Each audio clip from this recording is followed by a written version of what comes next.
find yourself getting passed by multiple cars, as I mentioned earlier on. So Nurov in a very precarious situation, but he often finds himself in these places. He doesn't qualify as well as he races. Up front, they are getting with Lee Aberdeen and Luca Varani, not very far apart at all here. But I just want to see how Alistair Haig deals with Marcello Kessler coming around the old hairpin.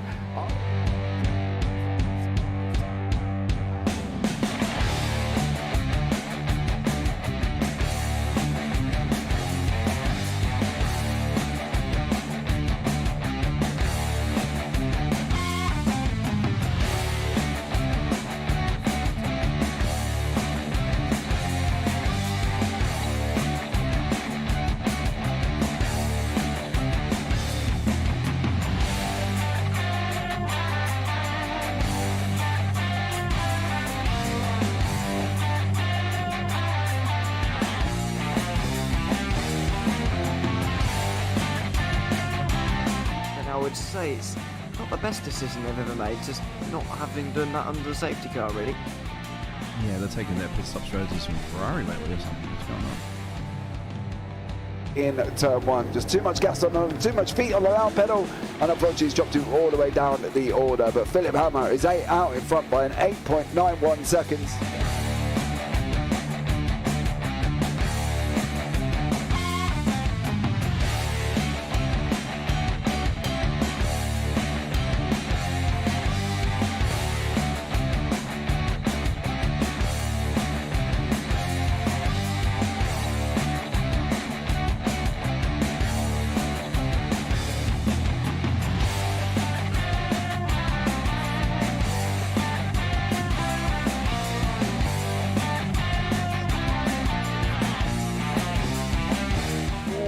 Dan Michael is a wall there, sir.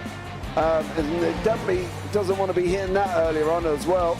Difficult, the understeer is in the dirty air through that final corner because it's such a long corner and you get dragged off into the grass very easily. He'll have the slipstream down towards the chicane. Peterson was briefly alongside, but that slipstream has saved him and kept him in third. Yeah, Varani now lost a little bit of time to Aberdeen, about half a second. Peterson is...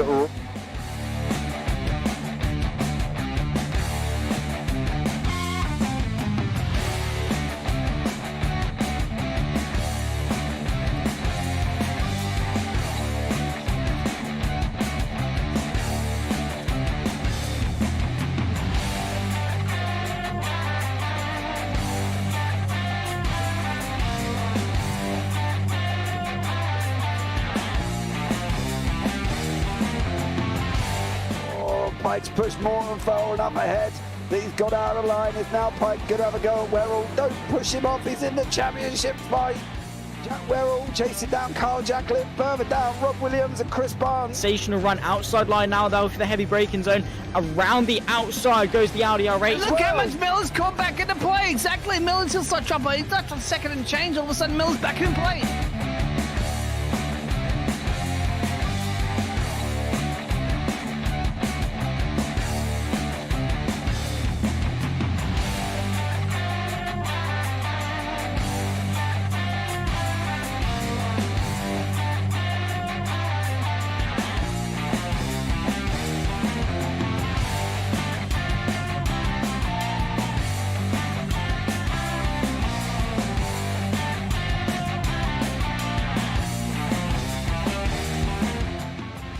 Moving on to the back end of Phil Jocelyn. So there's been a lot of movers and shakers in this first 2 laps here for race. Absolutely serious racing league. Everybody's a lot have fun. Yeah, and it's all about the entertainment. So I hope everybody is enjoying themselves out there in the chat. We know that Ron is enjoying himself watching. And the Burger King machine's off into the grass a little bit there. Is that really bunching up now?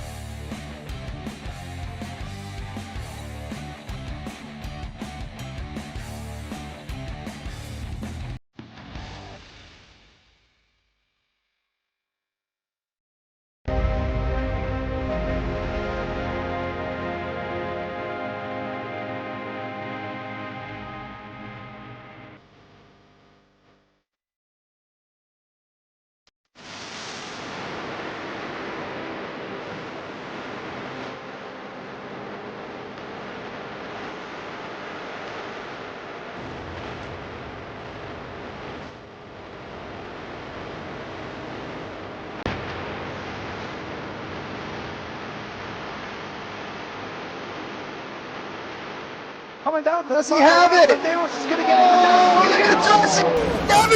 it. He's on the outside line though, going into the fastest corner on the circuit. Surely this can't work. Dominic Ligner has got a sensational run outside line now though for the heavy braking zone. Around the outside goes the Audi R8. Look how much Miller's caught back into play. Exactly. Miller's still such trouble. He's not on second and change. All of a sudden, Miller's back in play. Can Barry do it? Big Barry's going to do it. Big Barry!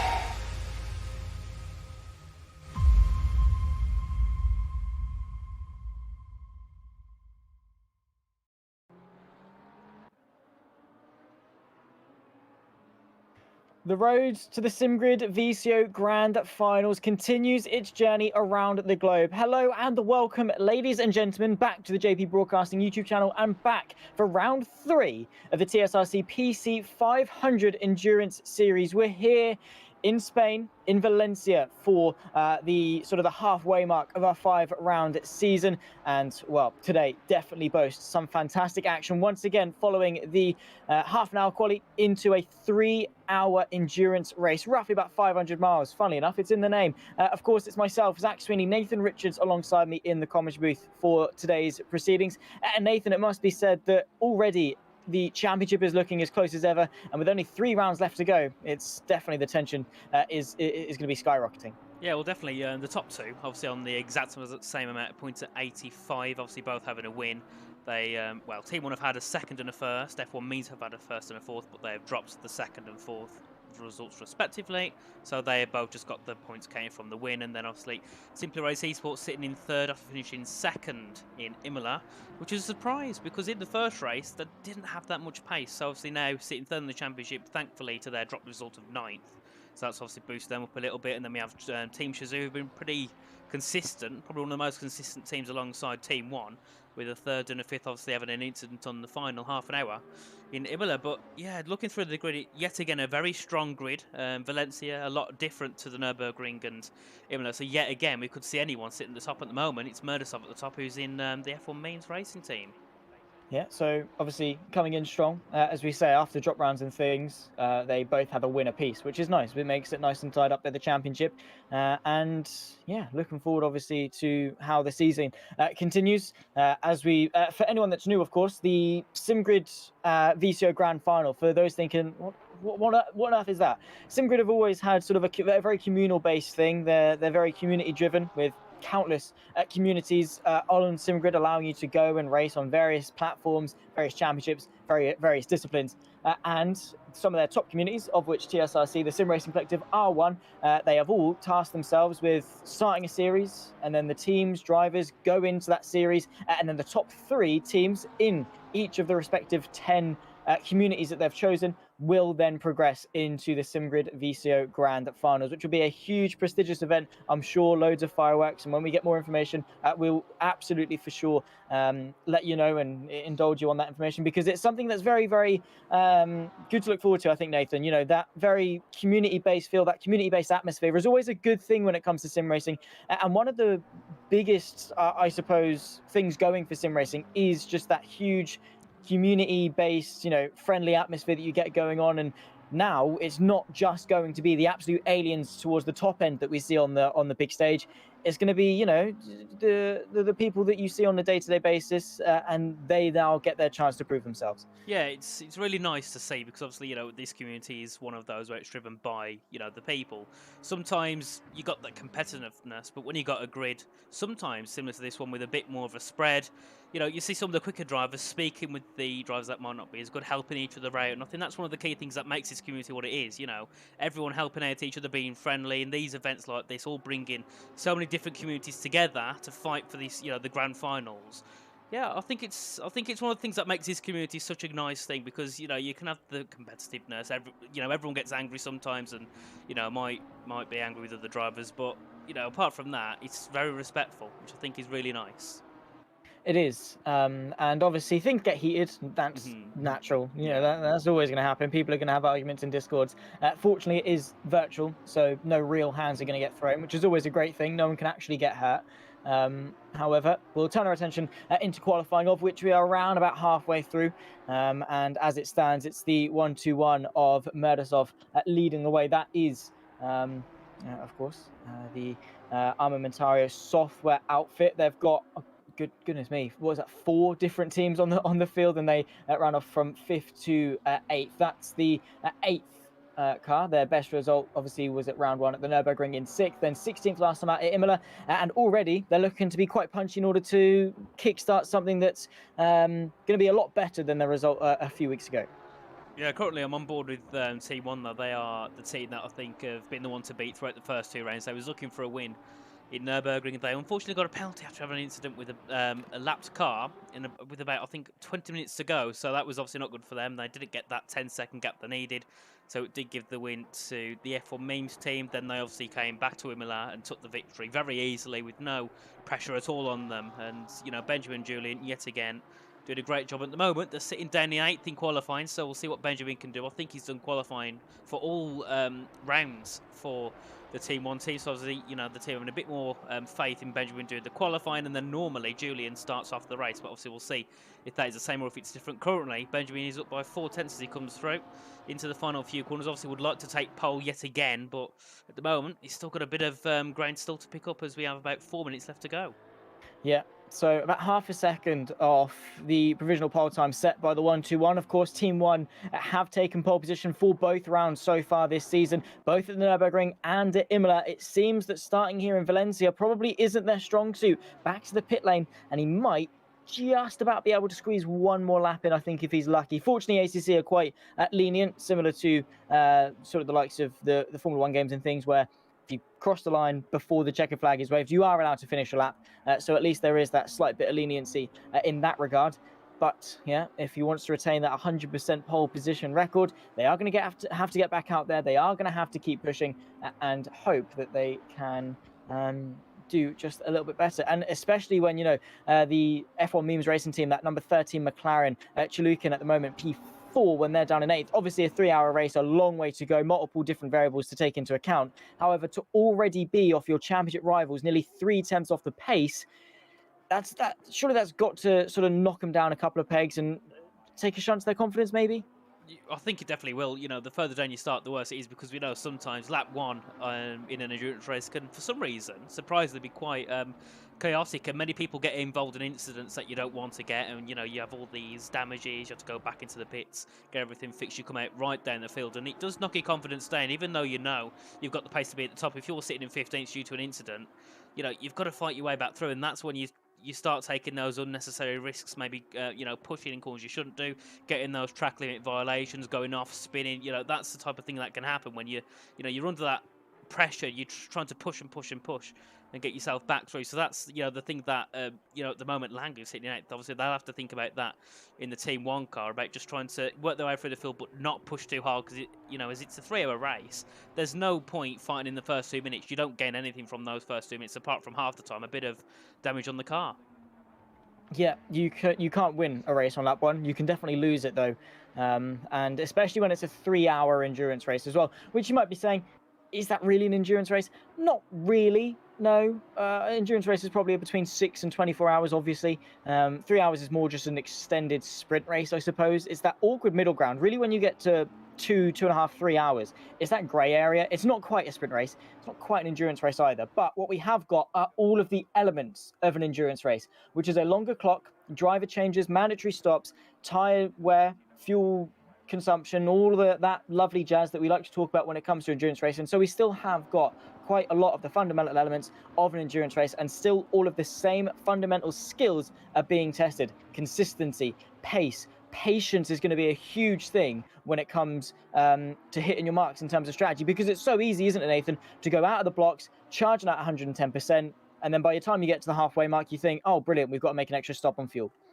Yeah, it's not ideal. And obviously you've also got the mandatory pit stops. You have to do 3 of them, and every time you have to change your driver, and you can only have 100 minutes max in the car for each driver. So you've also got that strategic part into play. Do you want to, you know, maybe go for some shorter stints with the drivers, longer stints? You know, there's many things that come into play, and sometimes it works out, sometimes it doesn't. But, you know, you've got some of these teams here which are really, really, you know, they've done many events where you've had to kind of do this strategy of, you know, swapping out every time you have these maximum stint timers for your drivers, and also for the actual stint itself. So yeah, that's sometimes where you can see the difference between the more professional teams and the more amateur teams, because some of them might make vast differences in strategy to others, and that's where you can really see the difference, isn't it? It is, yeah, for sure. Separating the good from the great. Obviously, as we do talk about qualifying, and it does paint an all right picture, gives us sort of a rough image of where teams and drivers are and things. But again, when we talk about the countless number of variables that go through an endurance race, a tenth and a half in qualifying. How much do you think we can actually read into that, Nathan? Obviously, with race pace, one lap in quali is not going to be telling of close to probably 100 laps that we're going to do in the race. I mean, if you get pole, are you expecting to win? Well, I think that should be on the marks of the driver itself. Oh, that's a big spin there from De Campo, who's looking to improve on his position but can't do so now after having a spin. And that is qualifying ended now, so if you're on your final run, that is it. But as I was saying, yeah, if you get pole, you want to win, but it comes down to consistency. You could get that, really great one lap in, but if you end up making mistakes, on the race, maybe, I don't know, one mistake every 5 laps, that is costing you lots of time.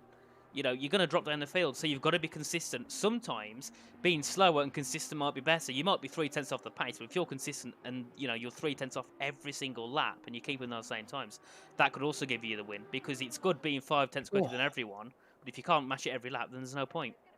Absolutely not. As you can see, the max wait time in the top of your screen indicates the checker flag is waved. We just saw Victor Rybkov just across the line. He gets himself ahead of Mateo De Campo and Team Zhu onto the front row of the grid, less than 18 thousandths of a second ahead of the 211 machine, and just over a tenth of a second off the 121 of Murdasov. So plenty to unpack in this qualifying session. About just over a quarter of a second separating the top 5. What we can read into qualifying, Nathan, is that at least on one lap pace, a good chunk of the field is very, very competitive. Yeah, I think that's great, but I think the downside of it being really competitive is sometimes we can see people getting a bit too eager at the start and knowing, well, if the 3 cars ahead of me are all quick like me, I'm going to have a lot of trouble getting past, so you might want to make those early moves, which sometimes can end in tears, other times can, work greatly as we come to the end of qualifying. I'm not sure how long we have till the race begins, but I'm sure there's normally around a 5-minute timer. But yeah, we'll get into it shortly. But still, another great qualifying session. Pole and second separated by a tenth of a second. And then I've just noticed, 18th, 17th, second and third, as you mentioned, that is really close, especially for a track like this where you can, there's so many places you can make mistakes, and there's so many places where you can be quicker than others and slower than others, of course. So yeah, that is really, really close, which is nice to see. And obviously, working your way down, you got Sherrard, who's 1.2 seconds off. So we obviously got no good runs in there, because that is about 5/10 off of P12.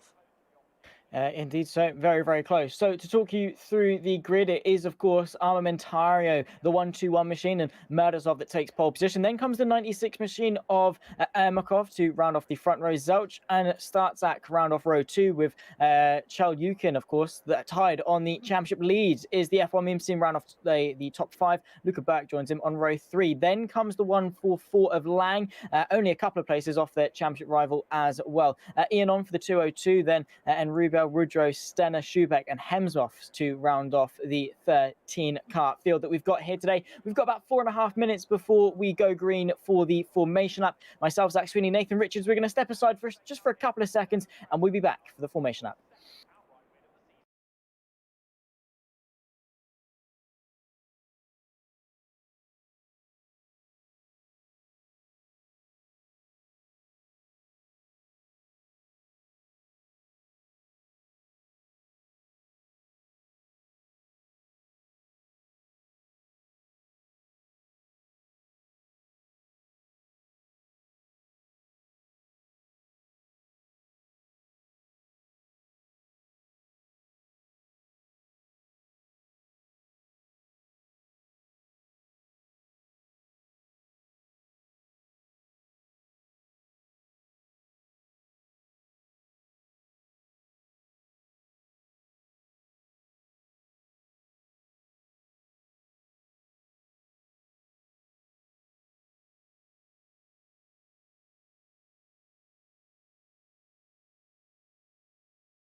Welcome back then, ladies and gentlemen, as we gear ourselves up moments away from the start of round 3 of the Sim Racing Collective PC 500 Endurance Series. The road to the SimGrid VCO Grand Finals takes its third step of 5 here in Valencia, Spain. As we talk you through qualifying, it's myself, Zach Sweeney, Nathan Richards alongside me in the commentary booth. You're watching along here on the JP Broadcasting YouTube channel, so if you are new, make sure to like, subscribe, turn the bell on for notifications to not miss a single thing that comes your way when it comes to sim racing. We've got absolutely everything in store. Of course, we can already see a couple of you in the YouTube chat. If you are watching along, don't hesitate to give us your thoughts, your feelings, your queries, your questions, whatever tickles your fancy. Myself and Nathan will be more than happy to indulge with that and hopefully spice up this race a little bit more. 3 hours onto the clock, but first up, Nathan, we have got the formation lap before a rolling start.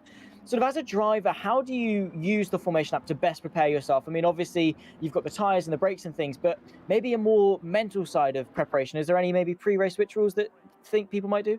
Well, I presume they would. I'm not sure what type of pre-race rituals they would do, but you've got to get yourself into that mind zone, into that mind before the race of, on the first lap, it's not be it or end all. You've got to just go for it. If it doesn't work out on lap 1, then sit back. Don't bother trying to make another 3 or 4 positions that you lost in the first corner. Otherwise, it'll go wrong. Obviously, you'll have the engineers and the coaches speaking to the drivers, that whole mental side of things, which I think sometimes when drivers are at such a top level, they're within 2 or 3 tenths of a second of each other. The mental side means a lot more than the skill side. Obviously, you've got the likes of De Campo and Stazak who are sitting in 3rd and 4th. Maybe they want to go for a move into turn 1 on the top 2. They've got to think of it strategically. Is it actually possible? Will it work? If not, maybe we sit back and try it again. You've obviously got Benjamin Lang who's sitting down in 7th. Obviously, he's got to take a completely different approach to the first 2 rounds. So obviously starting first in both. In rounds 1 and 2, this time he's starting in 7th. There's a lot of him to do. He's got to be careful of people behind, people ahead. So maybe, kind of go with the flow. Don't really bother overtaking the car ahead. Just stay with them as you lead yourself through the first couple of laps. And then, when the gaps start to spread a bit more, you can start to open the car up and get yourself a few positions that you need. For sure. Yeah, it is a huge change, sort of specifically for Benjamin Lang after starting from the front row to now be right in amongst the pack. It's a huge change and something that he's going to have to adapt to very quickly. Yeah, definitely. But I think, Benjamin and Julian, they've done a good job so far, so I think there's no doubts that the car might make the sell through the field, but maybe as well it could be the fact that Benjamin just hasn't got the pace that he had in the first 3 rounds. Obviously, every track's different, and maybe this just isn't the track that Benjamin likes, so you can see everyone now lining up, ready to begin. But, Zach, who do you think will take it into turn 1? Do you think it will be the top 2 or someone from behind? Goodness me, absolutely no clue. We'll wait and see, I think, is probably the best way to go about things.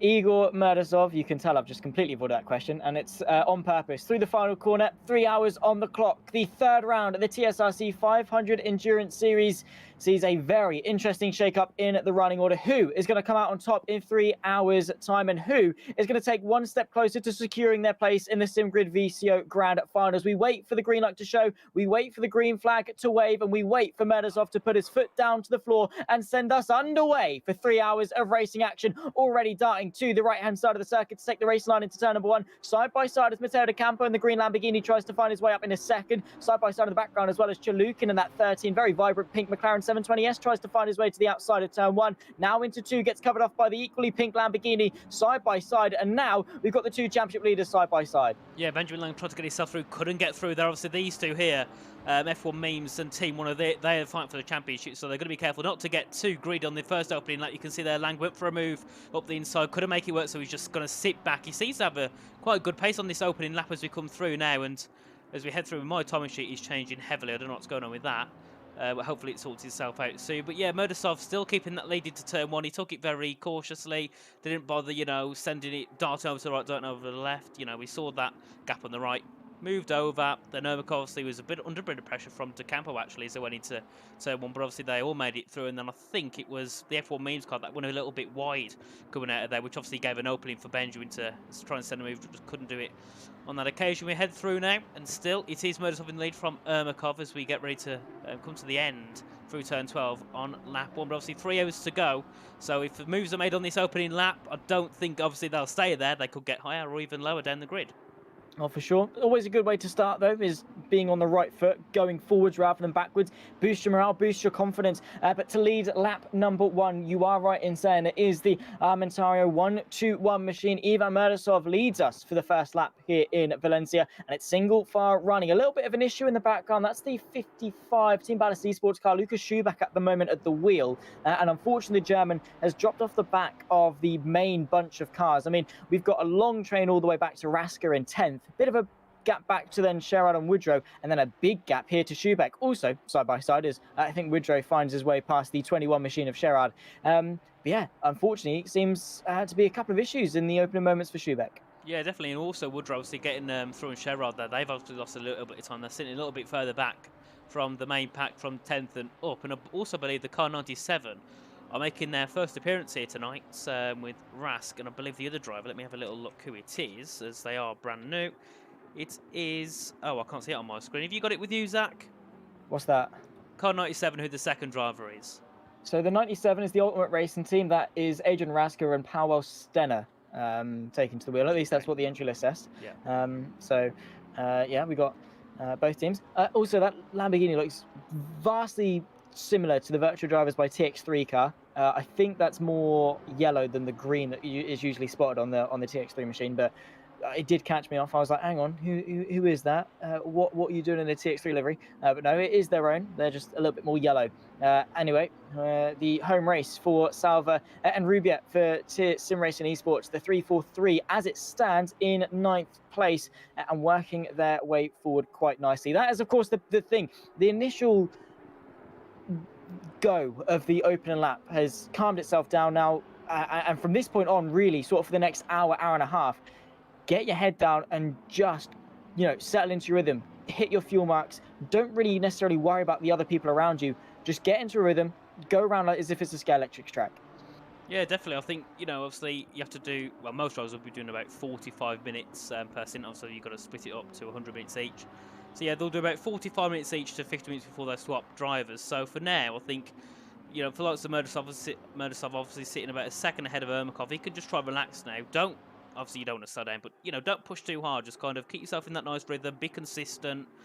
Don't purposely cut the track to get faster. Just chill. That's the best thing to do. Otherwise, when you're under this pressure, thinking, oh, this person's behind. If you start speeding up and you think, oh no, I've overshot the corner, I've lost a 10th, then you lose it again in other places. You're going to be under really, a lot of pressure.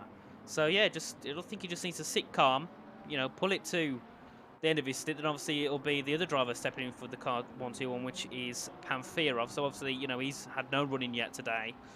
He wasn't doing qualifying either, so it's going to be brand new to him in this serve up. So we'll see what he can do. But for now, Murdasov just needs to chill. I'm still on board with Chalukin, who's actually new to the F1 Memes team. I forgot the other driver was, but there was another driver driving in the past 2 rounds alongside Polyakov. But obviously they've had a change up this week. And to be fair, Chalukin's doing a pretty good job for his first race, so we'll see how he goes. Obviously, he's got another couple of stints left to do, and you can see there, obviously, everyone just extending the track completely. You can on here, it allows you to go really far to the edge of the green markings as we all come through, and big slide through there, and Lang surprisingly hasn't got through. I thought by now, after that pace he had on that first lap, he would have tried to get himself ahead of the McLaren, but so far, the Porsche not getting himself through. But at the moment, I've looked through, and to be fair, yet again, it's all Porsches, all Lamborghinis and Ferraris, apart from that one Porsche and McLaren in the mix. Yeah, I mean, obviously when it comes to Assetto Corsa Competizione, one of their most recent updates was the addition of the Lamborghini Huracan Evo 2 alongside the Ferrari 296. Both of them very new to the platform, both of them very quick cars to get into.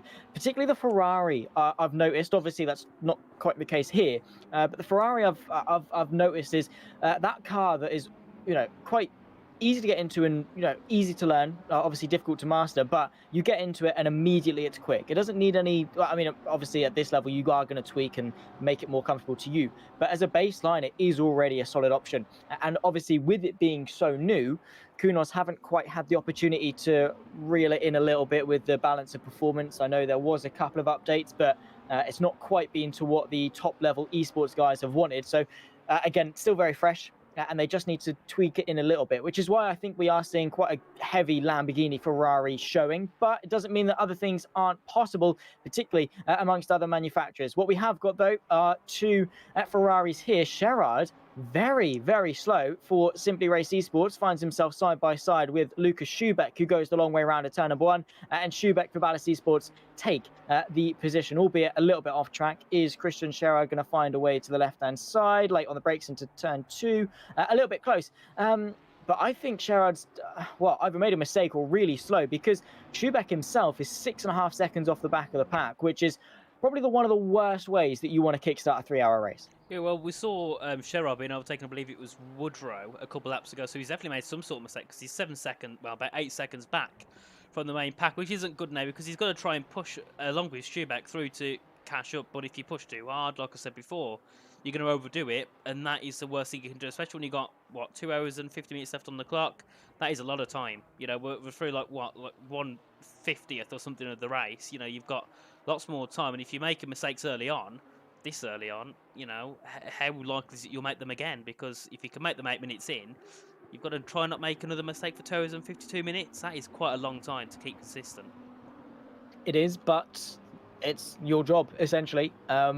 It's like us saying we've got to keep talking for 3 hours. It's our job. It's what we've got to do. It's what we've signed up to do. It's the commitment that we've made. And if you want to succeed, you have to do your job well. And that is, at the moment, what the teams inside the top 5, and to be fair, the majority of the field are doing. So, as unfortunate as it is, that opening lap wasn't the best way to kickstart proceedings, and they just cannot let it shake them. Because the thing is that it is a long race, 2 hours and 50 minutes. What is to say the same bad luck that happened to Lucas Schubeck and Ballast Esports cannot happen to the rest of the field? Chances are it will, and that is why I've always been an advocate.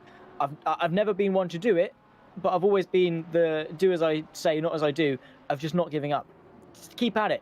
You never know what's going to happen between now and the checkered flag. Just because you've had a spin, you're not sat in the pit lane with half an hour of damage. You're still pointing the right way. You're only 8 seconds off. You still have a decent chance of going forward. So just live with that. See what happens, because you never, ever know. At worst, sure, it's 12th place. But if you DNF now, you secure that 12th place. If you don't and you keep going, yeah, you might get 12th, but you could also get 11th, 10th, 9th, 8th, 7th, 6th, etc. You could get any position in between. A bit of a tap from Enrubia, it must be said, on the back of Mazzola, but they continue their fight for 7th.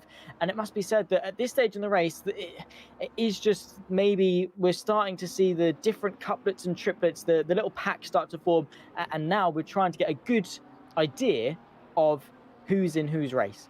Yeah, well, last lap, just coming at the final corner of turn 14, Burke and Lang made a bit of contact, so I think Lang might have went a little bit too wide, come back onto track, and Luca Burke just caught the rear end of him as they come through, and that's why he's dropped back, because he's 1.3 seconds back off of Chalukin. Now he's also dropped back 2 seconds to Stasak, so there's quite, some big gaps forming, considering we've only been going for 10 minutes, as, Chalukin's 2 seconds back, then Stasak's a second back from De Campo. De Campo's had a decent start.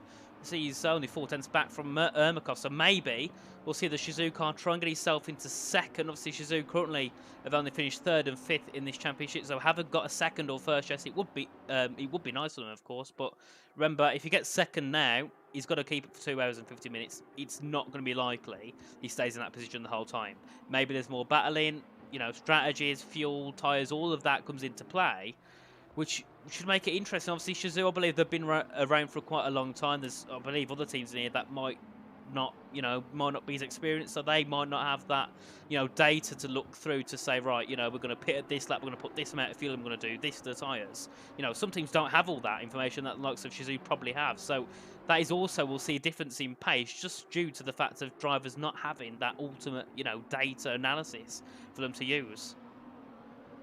Yeah, and obviously that is why being with an experienced team is so good. As a driver, is sort of the difference between your bog standard community level, sim racing teams, and then your team Redlines, your Apexes, your Williams, your Uranos, that sort of level, because they've got the resources, they've got the manpower to say, right, lads, sit down, watch your lap time, where did you go wrong? I broke too early for turn whatever. They even have their telemetry graphs. They can see where they've gone wrong. And then Rubia is trying to find a way past Mazzola.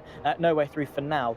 But that is the thing. Look at your telemetry. Say, what can you do better? How are you scrubbing off speed? And that is the difference between those that are naturally quick and those that are quick. Those that are the absolute best. The difference between the good and the great. The goods will be like, yeah, I'm sick around Valencia. Don't need to practice. No, the greats, they'll do 45 minutes in the car. They'll get out. They'll watch their lap times. They'll look at the quickest times. They'll look at their telemetry. They'll say, okay, cool. They'll do another 45 minutes. They'll do it again and again and again until they're absolutely perfect. And they'll do the same with analyzing tire wear, the drop-offs, the fuel consumption, when to pit, when's best, who is best to have each stint. Because that's another thing. This isn't a solo driver race.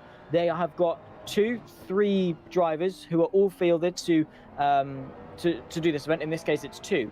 And it's about using your resources at the best point. One of the 2 drivers will be better at the start. One of the 2 drivers will be better when it's boring in the middle. One of the 2 drivers will be better at the end. And it is just about judging your circumstances and what is best for you. And that is the difference between no prep and prep, because while yes, you might only be a 1/10 of a second off on pure lap time, but over 3 hours of racing, it'll be, I can guarantee you 9 times out of 10, it'll be the team that have prepared that will come out on top.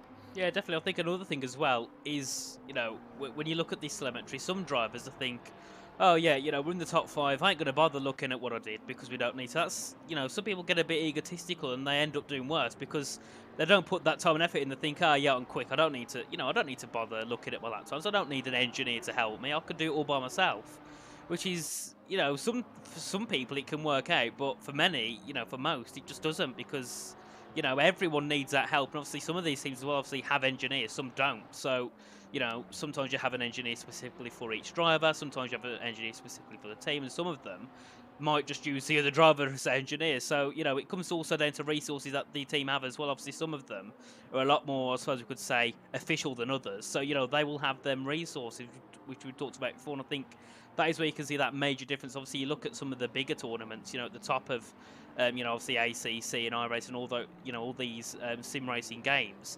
You can tell the difference just by the fact that teams got more money, more resources to use. That's not to say that it's impossible if you're an underdog. Oh, yeah, that's not to scare. That's not to scare you away. We've had plenty of underdog stories. Trying to recall one sort of off the top of my head. I'm just trying to think to sort of the big events this year, last year, towards the top end of sim racing. And yes, you will have your Team Redlines, your Uranos, your Williams, your Apexes, your whatever. But you have also got the teams like What's Cooking, for example, What's Cooking Racing Adventures. I remember they did the VCO Pro Sim Infinity last year, and they competed in one of the touring cars races. And they weren't a Team Redline, no, by no stretch of imagination. But they were still able to fight to the front with the Team Redlines, with the Apexes, with the Williams, and they were actually able to. I think it was Jack Sedgley, and he either won a touring car race or was on the podium, or at the very least in the top 5. He did a good job. Let's put it that way. So, this is actually important. That is the championship leader. That is Benjamin Lang, who is slow and is getting overtaken by Luca Burke in the Simply Race Esports car for 6th place, who has just about got the measure. Bit of contact between the two of them as Luca Burke goes for the up and under. We'll come back to the conversation about underdogs and things, because one of the teams that aren't underdogs in this championship, the 144, has just lost a place, and Luca Burke is up to 6th. Yeah, well, that isn't good at all. It did look like a big chunk of contact there. I don't think any of them have got damage, which is good, but it's not good for Benjamin because, to be fair, I expected him to be working his way up the field, not dropping back, because now he'll be soon under pressure from Mazzola and Rubio, who was sitting in 8th and 9th. So yeah, at the moment, not going the best at all for Team 1. And a fun fact about the name of Team 1, it says on the corner Team 1, then FF. I didn't realise until last week that it means Team 1, then FF means 44, obviously their number 144. Oh. Wow, okay, fair enough. That makes sense, actually. And to be fair, talking of team names, I remember on iRacing, one of the teams for the Road America 500, which was a couple of months ago, was why does iRacing have such arbitrary character team limit names or something like that, just to really throw us off, which was hilarious but really annoying. And then you've also got what is it? It's something really long, like Mercedes, AMG, Williams, Chills Plus, something. Mm-hmm. Just really long team names that are just full of sponsors, which fair enough, you got to give them the airtime. but it just makes for commentators, we're just going to say, Williams. Yeah. Williams Chill Blast. We're not going to go Mercedes, AMG, Williams Chill, blah, blah, blah, blah, blah, blah. But also more on the nice touch side. I remember commentating an endurance championship with Summit Sim Racing or Summit Esports. And their variations, obviously, you've got the team name red, team name yellow, team name blue for the different variations. They had Summit Simsport Everest, Summit Simsport Mountain, which I thought was a really nice touch. So it is sort of cool how at this level they incorporate their team names in quite a unique way. Yeah. Well, I think sometimes you got to go for the PR, and if you have a team name which is about 10 words long, you're going to be noticed by people. You're going to be noticed by the commentators, the media. So sometimes, it's a bit of that. The media side of things that you need to look at as well. Because obviously, if you got a team name that's really, really long, or you've got a bit of a memey team name, people are going to notice it, and people will support you because of that name. Do you know what I mean? If you're obviously, I'm just trying to think of an example off the top of my head. Obviously, a lot of people use the word goats, and if you're doing well, people say, "Oh, you're cooking." If you have names that have got those words in, there's a bit of a memey way, and maybe having some drivers that are a bit memey themselves, people will support you because they want to. They will. Everyone loves that car, because why wouldn't you? Sort of thing. Like it just captures the sympathy and the empathy of the viewers at home. Everyone supports the underdog. Everyone loves that car that just relates with them, and they always cheer them on, even if they know full well they aren't going to win. Everyone comes together and rallies together and is in support. That's a little bit wide from the Lamborghini. That's of Ermakov. So Matteo De Campo has got a little bit of pressure from Statsac behind in that pink Lamborghini Huracan, but the GT Omega Team Shizou machine is gearing up to get itself up in a second, and also through this very long left-hander, a little bit wide from Ermakov, which is going to promote the green car to the inside. Matteo De Campo finds the space, gets given the space from Ermakov, and now it's a drag race towards turn 1. Yeah, they're going to come down these back straight in towards turn 1. Also, you've got Stazak sitting in behind, waiting for maybe a bit of contact between these two. If it does happen for him to make something to work, they get very close as they head into the first corner. The inside line for De Campo should be the better line as they come through. And there we are. Ermakov still sticking around the outside, obviously extending the track a little bit if you're allowed to down at turn 1. They come down in towards turns 2, and still I think De Campo might just make it work. I don't think there's going to be a switchback. No, there's not. So now it's De Campo into P2. Stazak could be looking to get himself through on Ermakov in case obviously Ermakov makes any more mistakes like he did similarly last lap, because that's the thing. And that's Ermakov going back from up the inside. That was a close one, and I think he's still going to go for it around the outside, obviously sending De Campo a bit off guard.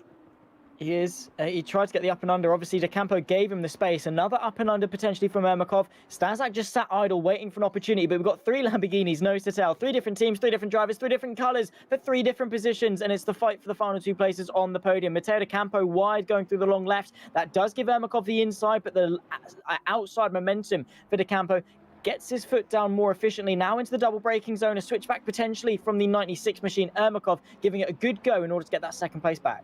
Yeah, you can see he's really pushing for it. He wants that P2 back, and they've got to be careful because remember, guys, you've got 2 hours and 40 minutes. Please don't take each other out 20 minutes in, because that is just going to ruin your race completely. With everyone still being quite close, you're going to drop down to 13th, and you're going to be stuck down there. As also, that was Stazak getting very close to the back of Ermakov there, coming through in towards turns 14 as we head down to turn 1, and you can see Chalukin, he's 2.6 seconds back, so he's quite far off this train, but he will start to gain in with these 3 battling for 2nd, 3rd and 4th. And also I'm noticing Benjamin Lang still is over a second back from Burke, and Matt Sola's quarter to a second of him, so he's still losing pace in that push. So maybe he's got a bit of damage from that incident with Burke, that was down at turn 14, and we still go down, and that is the inside from Stazak, a little bit of contact. I think it was more of a push to pass there. Nothing Ermakov could do, just let him through, and maybe Ermakov will try and repay him back later by getting back through. Yeah, maybe so. And that's the thing, when you're second place in a 3-car train, you're looking forwards to attack, you're looking backwards to defend, and sometimes when you're trying to eye up a move and when your momentum is rocked as well, it's so easy for the 3rd car on the train to say, yeah, cool, mate, you're vulnerable, you're mine. Up now into 3rd place for Rafael Stazak. who is now in pursuit, potentially, of Matteo De Campo. What this battling has done, as you say, is bring Chalukin and Burke potentially back into the fight. I mean, they're a lot closer than they were even a lap ago, even half a lap ago. So if Chalukin can keep this pace up, keep this momentum up, we could definitely have more cars involved on this fight. But a good way to spice things up as we approach the halfway mark of the first hour of this race. But yeah, so far so good, I think. And for De Campo, a very important move to make. And now what he can do is focus his attention in front. Stazak is 1.2 seconds behind. It's just drive, and see what he can do to that gap to Murdazov. Yeah, well, that gap is nearly 5 seconds, which is quite a large gap. But if that, you know, if he's gaining 4 or 5 seconds in 20 minutes, if that consistency stays and he's going to keep it, you know, extending that gap, that'll be 10, 15 seconds by the time we're over an hour in, which would be really good for Murdazov. Obviously in the car 1-2-1, and Armentario, to mention, have got, well, before this run they had 4 cars. They've now only got 3 as they got rid of, discarded their car 6, 7, 8, so just the 96, 67 and the 1-2-1, which are sitting first, third and fourth, which is very good for them indeed. 3 of their cars in the top 4. Yeah, doing a really good job. Obviously it helps when you've got so many, because sheer manpower. But no, it's good for Armamentario. I did look on the standings. I was like, hang on, is that real? Is there actually that many cars? Because they're all called Armamentario. There's no Armamentario 1, 2, 3, 4, whatever it is. They're just the different car numbers. And to be fair, they all are all around the same skill level. For those unfamiliar with SimGrid and ACC and things, it gives you a rating based off your performances in the communities you've signed up for. So at the moment, all of the Armamentario teams, I'd say, are probably averaging around 2,700-ish rating, probably in that vein. I've not done the maths. That's, you know, just an average. I mean, it ranges from 2,500 to 3,200. So very strong drivers at the intermediate level, as SimGrid like to call them. So at the moment, first, third and fourth, yeah, looking really, really strong. All in the Lamborghini, of course, which, as we say and have touched on, seems to be a very strong pick. I'm not entirely sure your experience, obviously, on ACC and the Lamborghini in general, but do you really know why the Lamborghini is as strong as it is? I don't know, to be fair. I've drove the Lamborghini, not the brand new one, but I've drove the older version, and to be fair, I don't really like it. For me, it felt really heavy, which I didn't like, whereas for me, I liked the Porsche because it was very, you know, the back end really kicked out coming out of corners, so that was a car I liked more. But yeah, I think it's just, I don't know why, because I'm not some sort of aerodynamicist, and I don't drive all the cars, so I don't really know why one's better than others. But yeah, for me, it wasn't the car I really liked. But obviously, sometimes at the high level, you've got to drive the most unstable cars to make it, you know, to make it work. Sometimes, yeah. And I think it does always come down to preference, because while maybe a car, let's say the Lamborghini, for example, is the fastest car on paper, and everyone's like, oh, Lamborghini, go in the Lamborghini because it's so good. And then you get in the Lamborghini and you're half a second off what you could do in maybe the Mercedes or the Ferrari. Would you still choose the Lamborghini? Of course not, you wouldn't. Even though on paper, yeah, sure, it might be the quickest car, but are you able to extract the most amount of potential from it? If you can only get 60% of what the Lamborghini is capable of, but then you can go into the Ferrari and get 95% of what the Ferrari is capable of, it's a no-brainer. You're more comfortable in that car.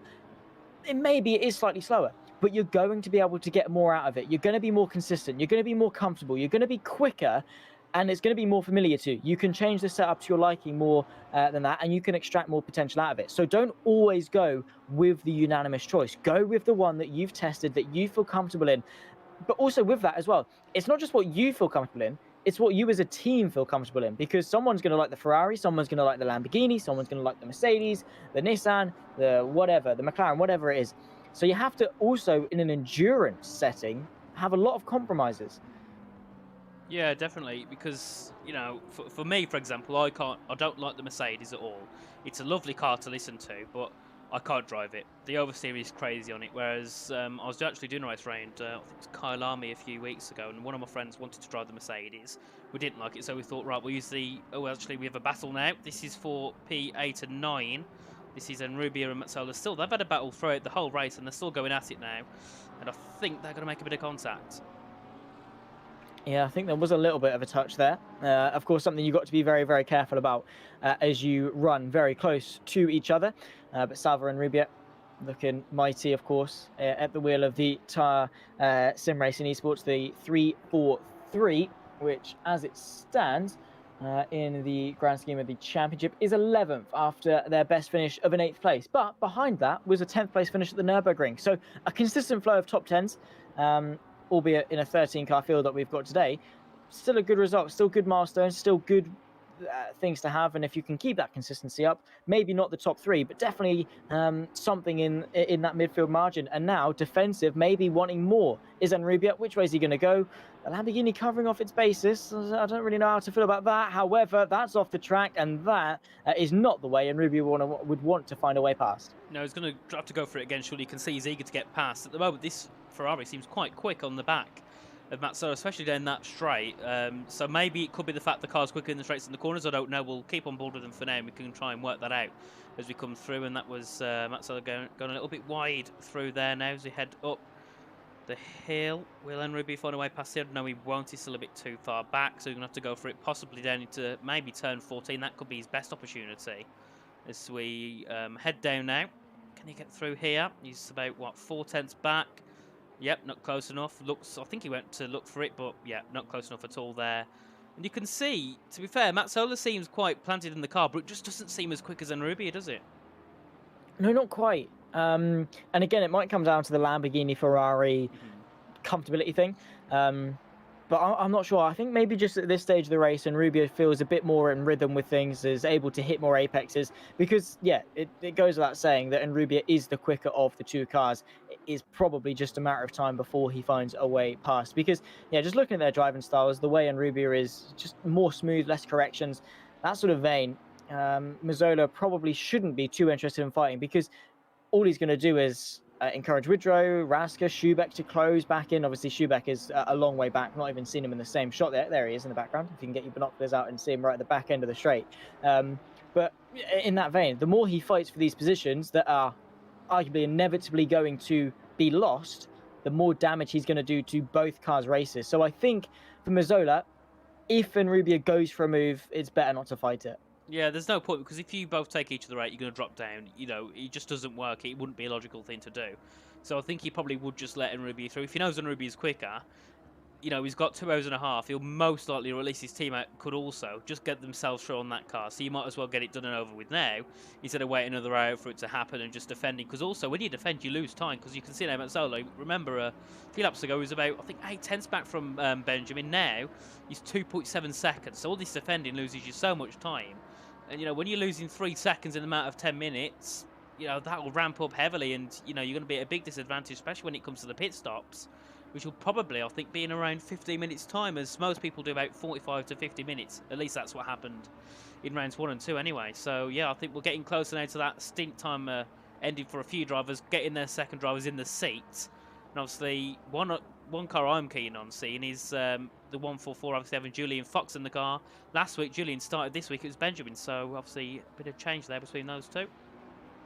Yeah, indeed. So we'll wait and see, of course. And usually the GT cars can do it on the hour and change. However, with the way things work, they've got 3 mandatory pit stops, of which each time they have to change drivers. So if you do 3 stops on the hour, hang on, that's a 4-hour race. It doesn't really work. Do it 45 minutes, you do 45 minutes into the race, you do it an hour and a half into the race, and then you make your final stop with 45 minutes to go. Funnily enough, works out really, really nicely mathematically to sort of get your head around.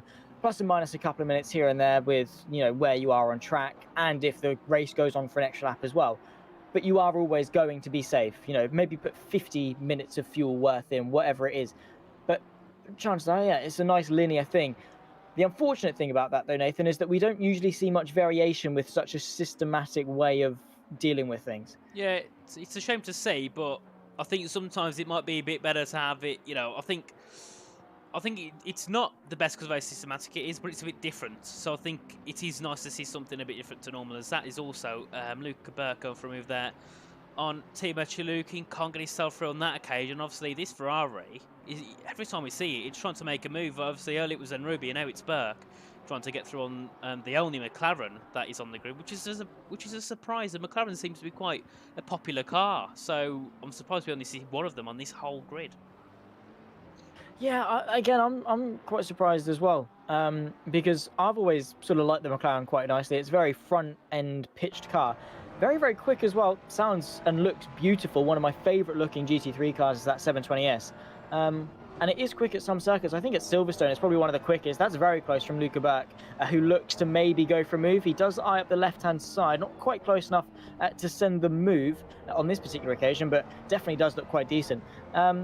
Maybe it's not necessarily that McLaren's slow. It could literally just be that the Ferrari and Lambo are that much quicker. And it could also be down to pace as well. I haven't seen Chalukin drive as well, so obviously he's also going to be getting himself used to this, this championship, these drivers that he's racing with, which obviously, can take time. It's a bit of a difference compared to other grids, so that could also be playing into part as well. There's many different factors, and it could be the factor as well that Chalukin might not himself be too comfortable around here. Obviously, every track's different, every car's different. Maybe Chalukin's used to driving in a Porsche, I don't know. Obviously, if everyone else in the team likes the McLaren, they're not going to say, well, this driver likes the Porsche, so we'll choose the Porsche. No, they're going to choose the McLaren, of course. So then, Chalukin's got to make a difference. He's got to get used to that difference. So there's many different factors in why this Ferrari might be quicker. I think there's countless reasons why. Yeah, I mean, it's motor racing at the end of the day. You've got more variables than you have fingers and toes, and hopefully more battles like this. Ryan Ridgeo side by side for at least a moment with Enrubia, who was dropped off the back of Mazzola quite significantly. So I think what's happened here is the Rocket Simsport machine has engaged with a bit of a battle with Enrubia. Probably the last thing Enrubia would have wanted. I think it is down to the fact he spent too much time, twiddling his thumbs behind Mazzola rather than getting on with it. And what's happened is that rather than making progress forward like his pace shows, he's now having to look backwards, and that's having a very disastrous knock. Because to a car like Mazzola, that he should be a lot quicker than, he's now 2 seconds behind. Yeah, with also the fact of we've only got 13 cars on the grid. If you're sitting fighting for P10, that you don't want to be fighting for P10 when there's only 13 cars on the grid. And considering where Ruby was in that race, they should be fighting for the top 5. With it, with the fact there was, I think, 20 cars last time. There's 7 less. So, realistically, it shouldn't be 5 positions lower than before when there's less cars. True, that's true. But again, it depends who those cars are. You can have 20 cars of, your people on a controller, or you could have 8 cars of, your who's good, loads of people. I don't know. Loads of people, all the good people, all the people that are a lot quicker than I am. Maybe your likes of Yannick Simicic or Luciano Vitvita or Diogo Pinto, whoever. I was just trying to think of quick guys. You could either have 20 cars of people on controllers or 7 of aliens, right? And which field is going to be more competitive? Probably the 7 cars rather than the 20. So just because there's less cars doesn't mean there's going to be less or worse racing by any means. Quality over quantity at the end of the day. And I'd rather have a grid like this that's 13 cars strong, but we've only got gaps of 2 seconds, half a second, that sort of vein, than 20 cars and they're all spread out 5 seconds apart on track. I know full well what I'd pick of the two. Not saying that Imola was like that. I'm just giving an example of what it could definitely be. Regardless of which, we're focusing our attention here to the top 5 because Chalukin. What is their aim in this race? Obviously, they've got Team Shizou GT Omega to worry about, that 211 Matteo De Campo in P2, because, again, while they are not leading the championship, they are still, only, 11 points behind, 85 to 74. Is Chalukin worrying more about Lang just finishing in front of the 144, or is it trying to also limit the damage to the 211 as well? I think it's. I think mainly it could be the Team 1 because obviously they've been quick in the first 2 rounds. De Campo, they was quick, but I think in most rounds the car 13 was a little bit quicker. Obviously today they've qualified a bit lower, but I think obviously they've got other drivers as well who'll be taking part. I believe in the car 13 it's Panfirov or Polyakov, one of the two, who can obviously jump in if they're a bit quicker. Maybe they can catch on to the back of a De Campo. Because I think the best thing to do is, Team 1 have looked quick in every round. So just try and get yourself ahead of those the best you can. Even if it's 5 points, it means something. Whereas with, De Campo and Zelch, you know, if Chalukin can find the napping a bit in maybe the next round or the round after, which they've been known to do, you know, they've had points where they've been a little bit slower, it's a lot easier to capitalise off it. So, yeah, it's a hard one, but I think, to be fair, their best focus is to stay ahead of the Team 1, the car 144. Yeah, for sure. I mean, again, let's have just a quick look as to how the points system works. So you get 85 for a win, 79 for second, so a 6-point differential between first and second. So race wins are rewarded. Then it's 5 points back between second and third, 4 to 4, 3, 3, 3, 3, 3, and then just in a linear 3 fashion, I think, all the way down. So, I mean, as it stands now, what is that going to be? 5th to second, so 79 to 67, so a 12-point differential. So as it stands, actually, the 211 are going to take the lead in the championship on raw numbers. Obviously, Chalukin and Lang, if things stay as they are, will take their drop scores.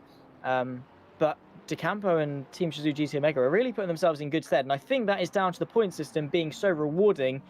Obviously, all point systems are going to be more. Oh, that is bouncy from Luca Berg.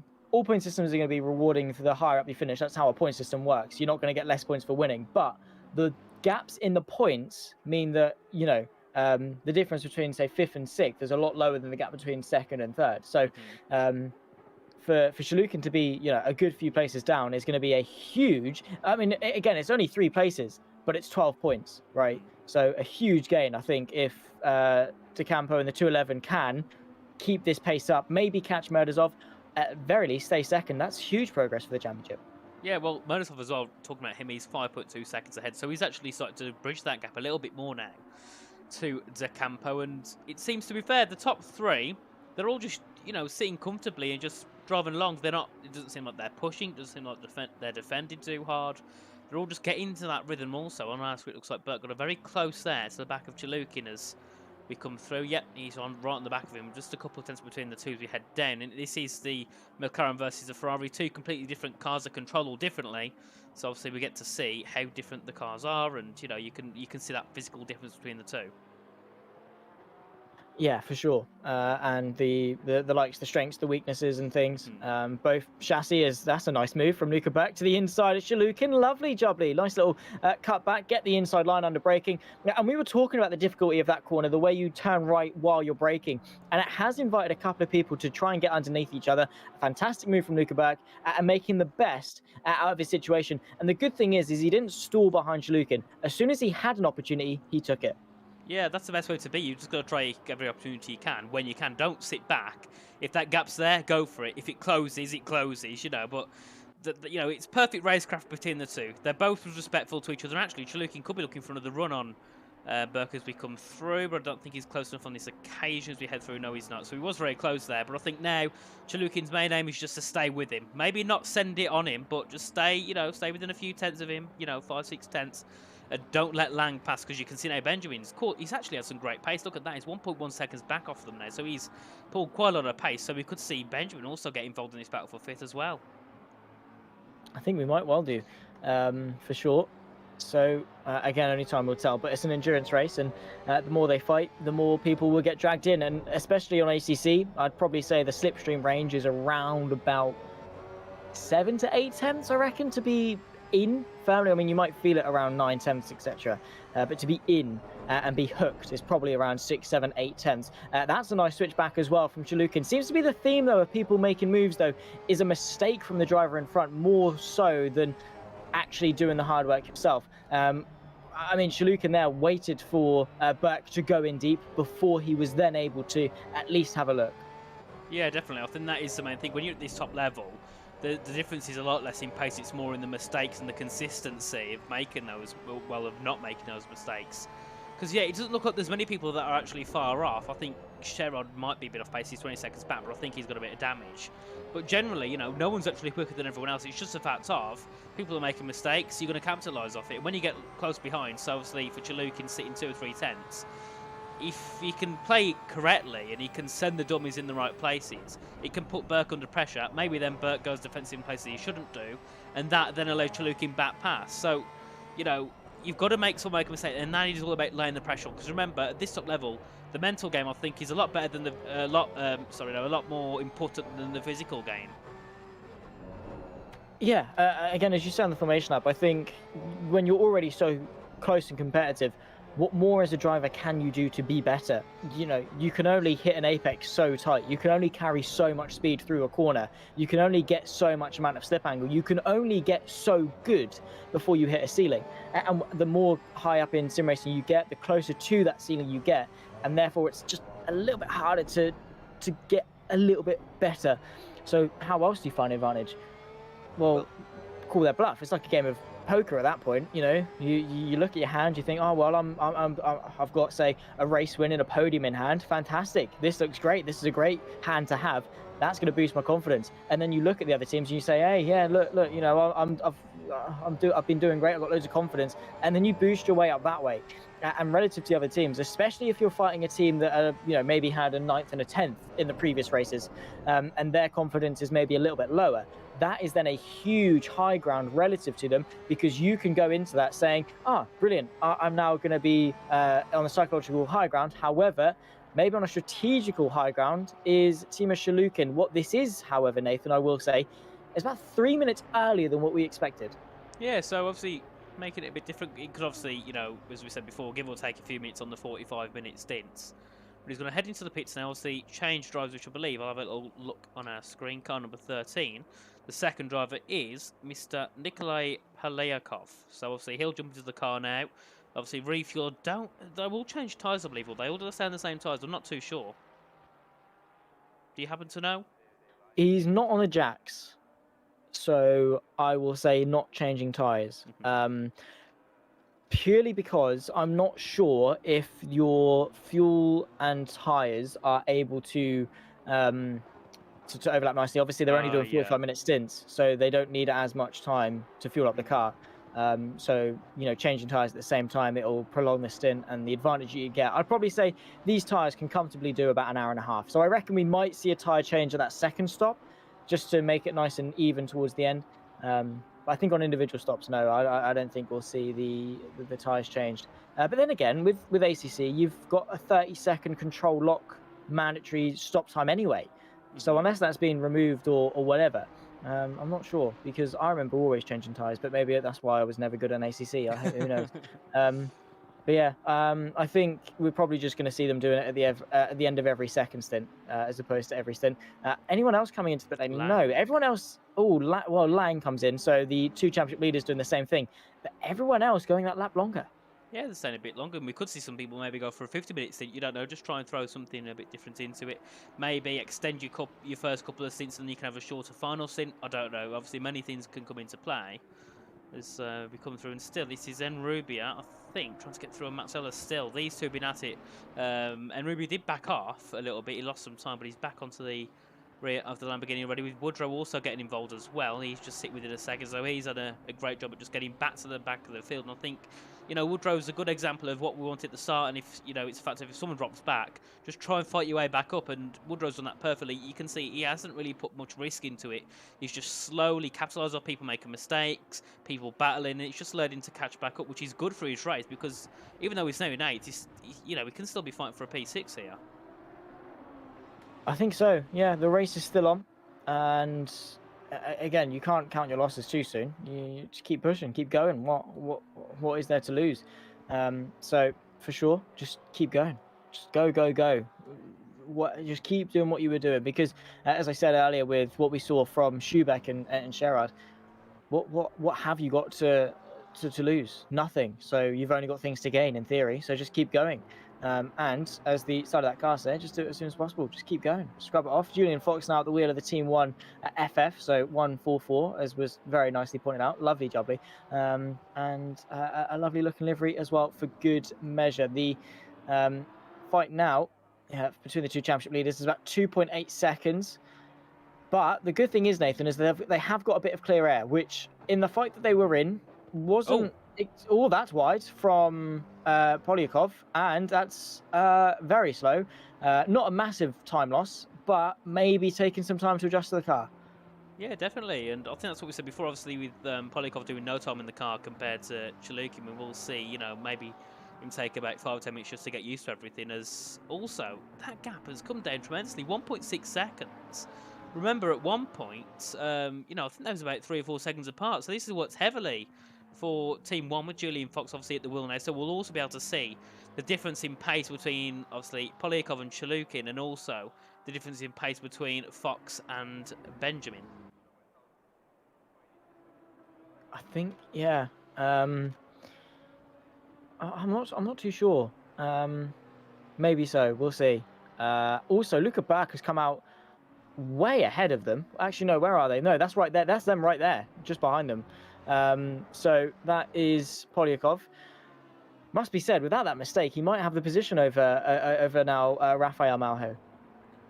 Yeah, he has, which is, it's great. You know, obviously pitting that bit later, trying to for a bit of an overcut. It's worked heavily because now he's got himself ahead of Polyakov. And where is Fox? Fox is 2 seconds back, so he's lost a little bit of pace. He's lost a few tenths there, so I'm not sure what's happened. But look at this, Polyakov's already on the back of him very quickly, and you could see, is he looking for a move? No. He's looked like it on our camera angles, but obviously when we got close to it, he just wasn't close enough yet, but he's probably sitting about 2 or 3 tenths back. I noticed our timing boards sometimes is a little bit delayed, which isn't good.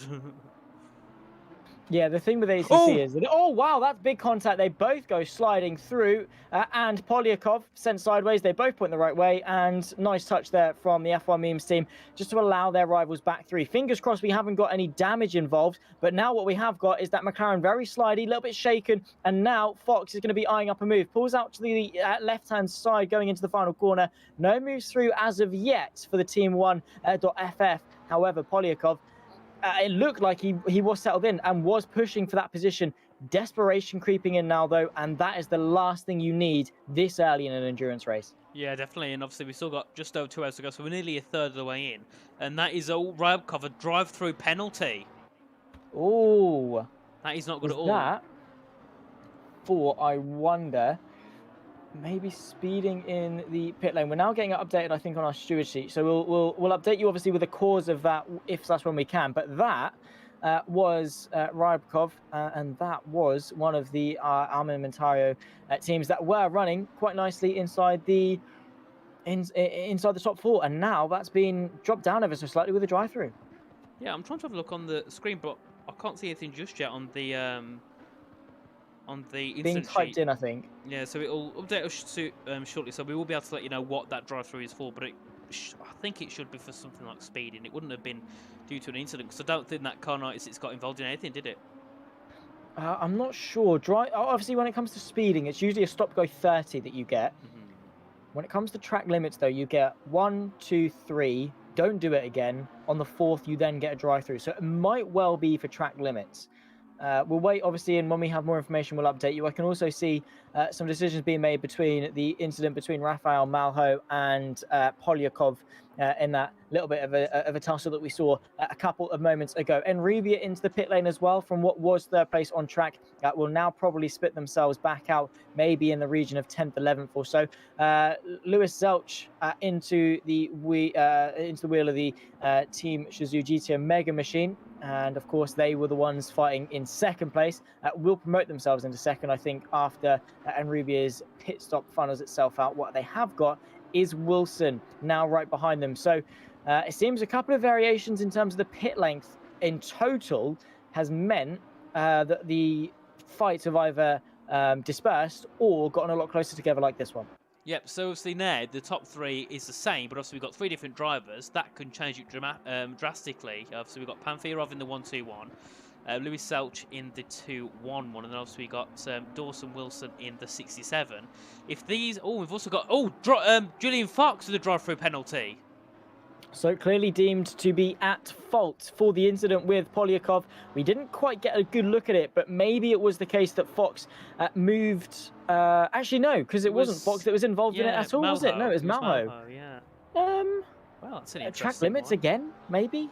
Surely, but I don't think we've had any track limit penalties in the past 2 rounds, so I don't think it'd be that Imola harsh. and Drive through the for Nürburgring. 4. Well, the Nürburgring isn't, too. Yeah. If you exceed, you're going on the grass, and then same with Imola. If you exceed, you're on the grass. Whereas here, you have got a little bit of tarmac runoff to use. I mean, you've got turn 1, which has got loads. sort of thing. And obviously with the curbs and the white lines not exactly matching up to then be directly onto the grass, I think maybe it can be slightly easier to cut the track ever so slightly here. But yeah, that is huge news for the championship leaders, because that's going to put a huge dent in their proceedings for this race. Yeah, that is not what you want as well. You got that more pressure at the drive-through. I think there Ryabkov has served his drive-through, because you can see it's disappeared on our screen, our end. Julian Fox hasn't served his, which isn't good, because you've got more pressure at the end to try and push yourself back to where you should be. So yeah, this is not good for 144 at all. This is, nothing to what we saw in the first round. Obviously, they had that 10-second time penalty for an incident, but they were still miles ahead of everyone. Then in round 2, yet again, Team 1 were on top. And now, they qualified 7th, they're running 5th, they're drive for a penalty. This is a completely different, situation for them. So they've got to get adaptive now to this situation of not being at the top leading the pack. They have, and it is a huge shunt to a team's confidence. You go from the highest of highs, not really the lowest of lows, because it's still 5th place. Like, great result, right? Yeah. Obviously, after the drive-through, it'll be a little bit further down. They'll have to fight their way through. But again, they've still got 2 hours. That's a long time still to fight your way through. You've still got 2 more pit stops in this race to claw your way back, hoping that maybe your rival will have similar misfortune or something like that. And they have to remember, they've also got a drop score in pocket into the pit lane to serve it. But for this team, right, worst case scenario, they take their drop score and they get a 2nd place back. Great, right? The work for that team, they have to see it as, we take this as our drop score. Well, I mean, they've got 2 options, really. They either fight back and get into a decent result, or they just write off this round, say, yeah, we'll take our drop score. They get their 2nd place back. But the only problem with that is they've got to be perfect for the 2 rounds after this. Well, I thought once you put your drop score in, you can't change it. Are they there to change it, I presume? It's your worst score. So for the whole okay. season, it's obviously for each round. So say, obviously, with Team 1-1, they had 2nd first. Yeah. When the 1st was better than the 2nd, it was the 2nd that was dropped. Oh, okay. So it's always a live thing throughout the season. And then when you get to round 5, it'll be whichever one's worst will just get gone, sort of thing. A lot different to F1, a lot different. That's why I'm not too sure with it. But also... Oh, so you choose when to take a drop week? See, no, we don't do drop stuff in F1. There's no drops. Oh. There's no drop results. So that's why I was thinking, hang on, why'd they cross out here? And then I'm like, oh, drop result. Yeah, I've never seen that before. I've done the ACEC events, but I've done one-offs where you don't have a drop result, obviously. So, yeah, it's different for me, but common for many other ACC races and broadcasters. But also now, looking at the little battle, this is Santo and Stamenkovic, or Stamenkovic. I really like that name, to be fair. It's a very nice flowing name. Stamenkovic, I think. Because I remember commentating on Tistovic, Benicevic, lots of chiches. Yeah. Is that Serbia or Slovenia? It's disappeared. I think it's one of the 2. It's one of the 2. I always get confused because Polyakov has been Serbia, given I a think. 10 seconds. Oh. Might be and that has just been seen. The 13 gets plus 10 seconds for major, causing a collision. So it was Polyakov at fault, which means the 2 championship leaders have had a drive-through and a 10 seconds, which they have to serve during a pit stop. Both have had their issues in the first third of this race. Yeah. Well, look at Fox is 11th. P11, that has really harmed him. That is not good at all. That is, yeah, I think at this point that could be their drop score. I can't see them being lower than this again. Obviously, they can work their way up in the next 2 hours, but yeah, they're 6 seconds behind Stena, then they're 2nd behind Rybakov, 5 seconds behind Ian, 9 seconds behind Stamenkovic. So they've got a lot of work to do.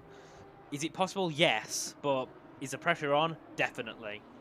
Oh, for sure. And I think for both teams, this is their drop. This is obviously we've said that literally, but this is their low point of the season. You'll have highs, you'll have lows. The good thing about a 5-round season is they have got drop scores. If it wasn't drop scores, this would be disastrous for them, because with 5 rounds, each round is worth 20% of the total points. Yeah.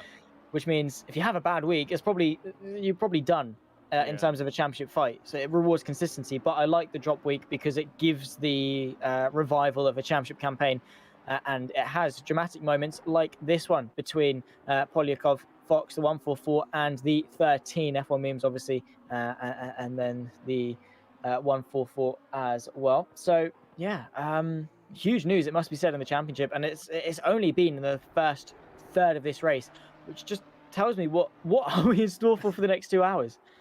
Well, the first couple of races, I'll be honest, for an endurance race, or I suppose we could say mini endurance race, they was really good. Nürburgring, we had battling all the way to the checkered flag from the start. We had 3 hours of battling, not obviously the same people, but throughout the field, there's people battling all the time.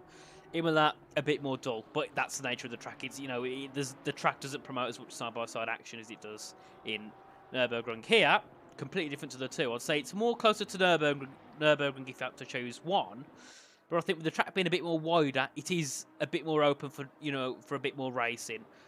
And obviously the skill here, I think the skill difference is a lot higher. There's a bigger spread, I think, than both Imola and Nürburgring. So, yeah, I think the action's been great so far. I think it's one of those, it closes in, then it ends up spreading out again. Then, it's in bits and dabs. 1 minute you'll see 3 people be within 5-6 tenths of each other. Then, next minute, they could be 10 seconds apart. It really changes a lot it has a lot in this past hour anyway. Well, coming up to the past hour. Yeah, we're just about 4 minutes off the hour. And for those just joining us, welcome in, of course, to the JP Broadcasting YouTube channel. It's myself, Zach Sweeney, Nathan Richards alongside me. If you are new, again, like, subscribe, turn the bell on for notifications to not miss a thing that comes your way in terms of sim racing. We have got everything: endurances, single-seaters, NASCARs. What else do we do? Radicals, Formula 3s, whatever tickles your fancy, basically. Touring cars as well, the GR86s, the Clios, whatever tickles your fancy, you will find it on JP Broadcasting, and you'll be met with, hopefully, a high standard of professionalism, unless it's me on the mic, then maybe not, we'll see. No don't comments. tell James. Don't tell James. But you'll be met with a high standard of broadcast, and if you're looking to sort of solidify yourself with something that you call home, a discipline you call home, you'll find it. If you're looking to branch out and maybe you're into touring cars, but you want to look at NASCAR, you've got a home to do it at JP Broadcasting. You've got a nice foundation in order to do it as well. And it's always a safe, welcoming environment that you can expand your motor racing knowledge and have a bit of fun, because we're nice and chilled out. We're nice and relaxed. We won't bite your head off the moment you ask a question in YouTube chat, which, by the way, do keep us updated in YouTube chat. Any questions you might have, any thoughts, predictions, whatever, we will gladly come and talk to you. We don't bite. James has told us not to, so we won't. Welcome into Callum Island, Phil across the pond as well, being our resident YouTube chat. He basically lives there in the YouTube chat. Callum Island, of course, my fellow North Oakian, in the YouTube chat as well, so he's come and said hello. Also, we are approaching the first hour of the TSRC PC 500 Endurance Championship, and, well, Nathan, it's been a very exciting first hour, it must be said. It has, and the penalties are making it even more exciting, so I believe we've probably got another couple of hours of penalties to come through. Obviously, we've only done 1 stint. They've still got to do 2 more stops, so that also adds things into it. And to be fair, I've been looking at the top, and Wilson is starting to eat that time to the back of Zelch. So this could get very interesting for the battle for P2 between the car 211 and 67. Obviously, that's one of the Armamentarios, one of 3. In round 2, it was one of 4. They have lots of cars on the grid in this championship. Obviously, GT Omega only have, not GT Omega, sorry, Shizou GT Omega only have 1 car in this championship, and it's done a great job, along with also the 1-2-1, which I believe, yeah, that's the I suppose you could say the leading Armamentario.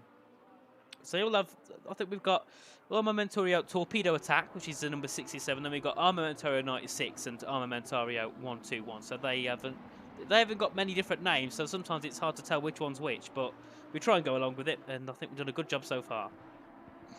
Yeah, I would be inclined to agree. And we've still got 2 more hours of racing action left to unpack. Plenty more battles and things to come across the next 2 hours. We did get a little bit excited about some weather before the race. I don't think that's quite going to be the case. The track has looked dry, and we're in Spain, and it probably won't start opening the heavens up. Maybe when we go to Silverstone in a few weeks' time. Of course, talking you through the calendar, we've got 5 races in store. We have had Nürburgring, we've been through Imola as well, and now we're here in Valencia. A couple of weeks' time, we'll go to the circuit de Spa-Francorchamps on August 5th, and then we'll go to Silverstone on the 19th of August for the 5th and final round. That might be the 2 races, Spa and Silverstone, where we could see a little bit of variation in terms of the weather. Definitely. And what are your thoughts on those tracks? Do you like them? Because I certainly do. Oh, yeah, love them. 2 of my favourites, absolutely. I mean, I love Spa because it's just fast, it's flowing. It was the one I did best on GT Sport. So naturally, I like that. That was the one I always, one of my friends, funny story actually, we did this little championship thing, and my mate drove into the side of me and ruined my lap. So on the first lap of the race, I smacked into the side of him. And then because they were all scared of me at Spa, they all told me to wait 15 seconds at the start of the race. So I did. I still won because I didn't talk for the whole race. I gave them the silent treatment in the party chat. So I came back through and I won. And Jobs was a good one, which is great. So I love Spa. Silverstone, home track. It's fast, it's flowing, it's great to drive. It should bring some really good racing. And you always have that element of the weather to talk about as well, which obviously we don't want every race to be wet. But I think having one of the 5 influenced with a little bit of rain, I think would be a nice little variation to spice things up a bit. Well, if you caught the end of the Nürburgring race, we had rain about 15 minutes before the end. So obviously, no one bothered pitting because you might as well just make it to the end. So we didn't actually see anyone pit onto wet tyres. We didn't see anything dramatic happen. Just a bit of rain coming in with I think it was about 20 minutes to go. But it would be nice to have maybe half the race, maybe halfway through about an hour's time before the pit stops, the rain comes down. Then you got to decide, right, do we stay out? Do we pit? What is the choice on the weather? Because obviously some cars might be built a little bit better to stand the rain. Obviously, if you've got an oversteery car, you're going to be hating the rain. If you've got a more planty car, you might be able to drive with it a little bit better. Yeah, and the great thing about rain is it is the great equalizer. We see it all the time in F1, where we've had surprise pole positions because of changeable conditions. We've had surprise race winners because of changeable conditions. It's the same in GT racing. Obviously, while balance of performance, ballast and engine reductions and things do get changed and tweaked to keep the chassis nice and close, you naturally will have quite a little bit of variation between the chassis. Some of them will be more pointy, more planted, a little bit lighter, so therefore more agile, a little bit quicker on the straights. Whatever it is, there will be variation. But when it gets wet, when it gets slippery, and then you get where the grip is changing corner by corner, where you have to drive slightly offline, and hopefully not like Dawson Wilson has just done, which is off the track and over the bumps. But you have to keep it off the rubbery stuff. You have to be careful with the spray, keep off the curbs. That sort of thing really does test the driver. And the most important skill when it gets wet is adaptability. It's why Jenson Button was so good in changeable conditions like Canada 2011, because he was just able to look at a corner and go, cool, yeah, predict what the grip is, and then you're good. And that translates really well into the sim. Yeah, no, this is Rybakov looking for a move on the inside of the final corner. That's a little bit, he's broke a little bit too late there. He's gone completely deep. I thought, looking at that, I thought, yeah, you've broke a little bit too deep there, and it's allowed in on back throw. I think he got a bit too eager, might have not kind of paid attention to braking. He might have just thought, I want to brake later. Obviously, if the car ahead's also broke a little bit late, you don't want to brake later than them, otherwise that could end badly, which it did there. But luckily, they both made it through, and I'm sure we'll see Rybakov try and make another move again, obviously in the car 96, the third Armamentario car. I believe they were sitting in around 7th or 8th before the pit stops arrived. Now just sitting into P9, trying to get through on the car 202, which I believe is the SPQ racing team, who have been at every round, but we haven't seen them fight for much, to be fair. They haven't really got involved in much in any of the rounds they're racing at, and now it is Rybakov trying to go around the outside, going for a bit of a different line, trying to make that alternative line work, and I think it might, as he got the inside line going to the next corner. Not well enough. He's unfortunately just had to tuck behind as Rybakov, and now still trying to find a way through after, of course, that penalty dropping him down a little bit, looking for the up and under, which, as we touched on earlier, has been the theme, is wait for the driver in front to miss an apex, and then you hit the apex, and then you might be able to have a bit of a look. And that is exactly what Rybakov is doing. You saw it there through that hairpin sort of at the back end of the circuit. The way he just put a little bit more slip angle on the car, pointed it straighter, and oh wow, that's definitely not the way to go about things. A similar mistake that we've seen all evening.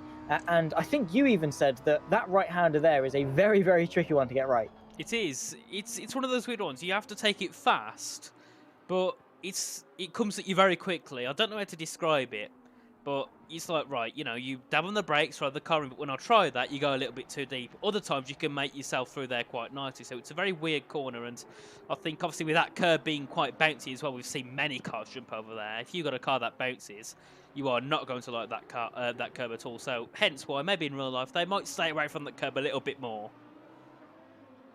Yeah, it's about making the most and learning from your mistakes. That's side by side as well, as they run their way through into turn 3 into 4. Victor Rybakov goes the long way around. Lovely job for the Armamentario Community 96 machine, who, to my knowledge, actually started quite high up in this race, and have now, obviously, after penalties and things, dropped themselves down. But a nice move to get themselves up ahead of Ian on the 202, and in quite good fashion. So while it's a good race to watch, for these two, all they're doing is increasing the gap up to Santo. Yeah, they're doing a great job at doing so. They're about 5 seconds back. There was a little bit further back before. Obviously, remember Rybakov was one of the two, along with Julian Fox in the car 144, who got the drive-through penalties. I'll have a little look in a second to see if I can figure out why. But obviously they got the drive-throughs. They're now working their way back up the field. Julian Fox still in P11, trying to get close to the back of, I believe that is Pavel, I think you might say. Pavel. Stenner, who's in car 97, one of the Ultimate Racing Team cars. Their first appearance, I believe, in this round at round 3 in Valencia. As we now head down in towards the final corner with Julian Fox, who's within 8/10 of the Lamborghini. So obviously the Porsche, the only Porsche on the grid. It was one of 2 Porsches in round 2. It was the only Porsche in round 1. Doing a very good job generally, considering it not looking to be the most powerful car. As we head down in towards turn 1, can he get his way through? No, he can't, so we'll have to try and aim it up again. Maybe one of the slower speed corners. That Porsche looks very good when it comes to entry speed on a corner. He's actually gone for it there, turn 2, up the inside. Gets himself into P10. Can Stenner fight back? No, he can't, so there we are. Julian Fox, pretty bog standard move, puts himself into the top 10. Obviously, I think it's a flat 6 at the front of that Porsche. So with it being flat, funnily enough, it's got a much lower center of gravity, unlike your normal sort of inline or V-oriented engines, which are upright. The flat is horizontal, which means that you can have it lower in the engine bay, which means you've got a lower center of gravity, which means the car is more responsive. And with it being front mounted as well, more weight is on the front of the car also, which really does help with the rotation of that front end. It does make sometimes for a little bit of a twitchy rear end, which is always a grievance I've had with the Porsche in almost any simulator that I've driven it in. It just makes for a really punchy car in the corners.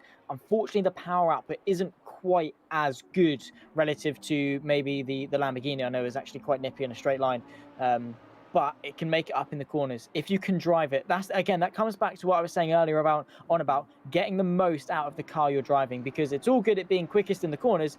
If you can't drive it through a corner, it's no good to you. Yeah, I think obviously one of my friends, I believe, is I think he's the manager for VCO Racing, one of the other ACC teams. He was telling me about the Mercedes, because I was saying to him, I want to learn a little bit about ACC, what car's best to drive. He said the Mercedes is good. He said, but it's hard to drive. I said, okay, so I gave it a go, and so I thought, oh, it's decently quick. But as soon as I started pushing, that was when it became really difficult. Whereas when I drove the McLaren, that was easy to push because it's quite a planted car. It's quite a heavy car close to the ground. I could throw that into corners a lot easier than the Mercedes. So the Mercedes, you could go into a corner, that car will just spin around if you don't control it properly. So sometimes the faster cars, when it comes to people of different skill, sometimes it might not be the fastest car. Obviously, the BMW, that's a pretty easy car to drive. Obviously, in my case, for some others, it might be really difficult. So, sometimes it comes down to driver preference. For me, I'm an understeer driver. I like understeer. Some people love oversteer, but it's just how it is it with preference. Yeah, I don't really know what I like. I mean, I've always preferred understeer to oversteer, but I hate that feeling of turning into a corner and going, front end, hello, excuse me, front tires, and then I'm in the grass. Maybe I'm bad. I don't know. Probably am. But yeah, I don't know. I do like a pointy front end. I just don't like a snappy rear end. Does that make sense? I don't know. I like a nice balanced car, nice even distribution between the two of them. And I like the car to be nice and stable. My main thing is being stable under braking. I can deal with turning in. Just don't spit me out the moment I press on the brake pedal. It's such a big learning curve to get used to, obviously, with the more punchier cars that you drive, especially if they haven't got ABS anti-lock braking system. Because the moment you press on that rear, on the brake pedal, and if it's got rear brakes as well, and you just press it, and it's like, oh, brilliant. Yeah, the rears are locked up, mate, in a bit. See you later. Yeah, and you're in a barrier. It's just not fun. And you have to always tread on eggshells.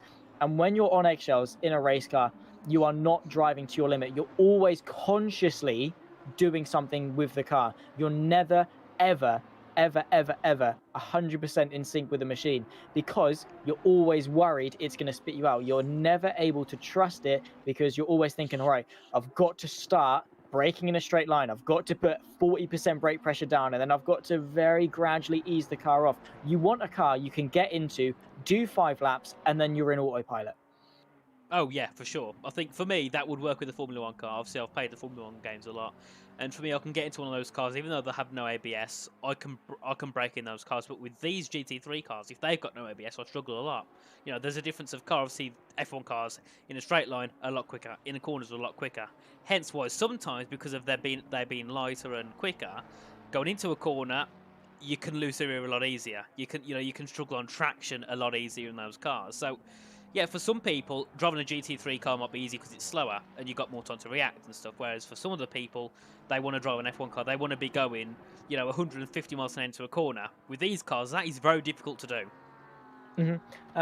Also, with GT cars, I hope you haven't been turning the TC and ABS completely off. Oh, I don't know. Don't worry. I was gonna say, you're allowed to keep them on. You're not gonna get bashed by the sim racing enthusiasts for saying, "Oh, you've got ABS on." Wow, it's fine. I'll be honest. You're allowed. Yeah. Because they're regulated. They're meant to have them.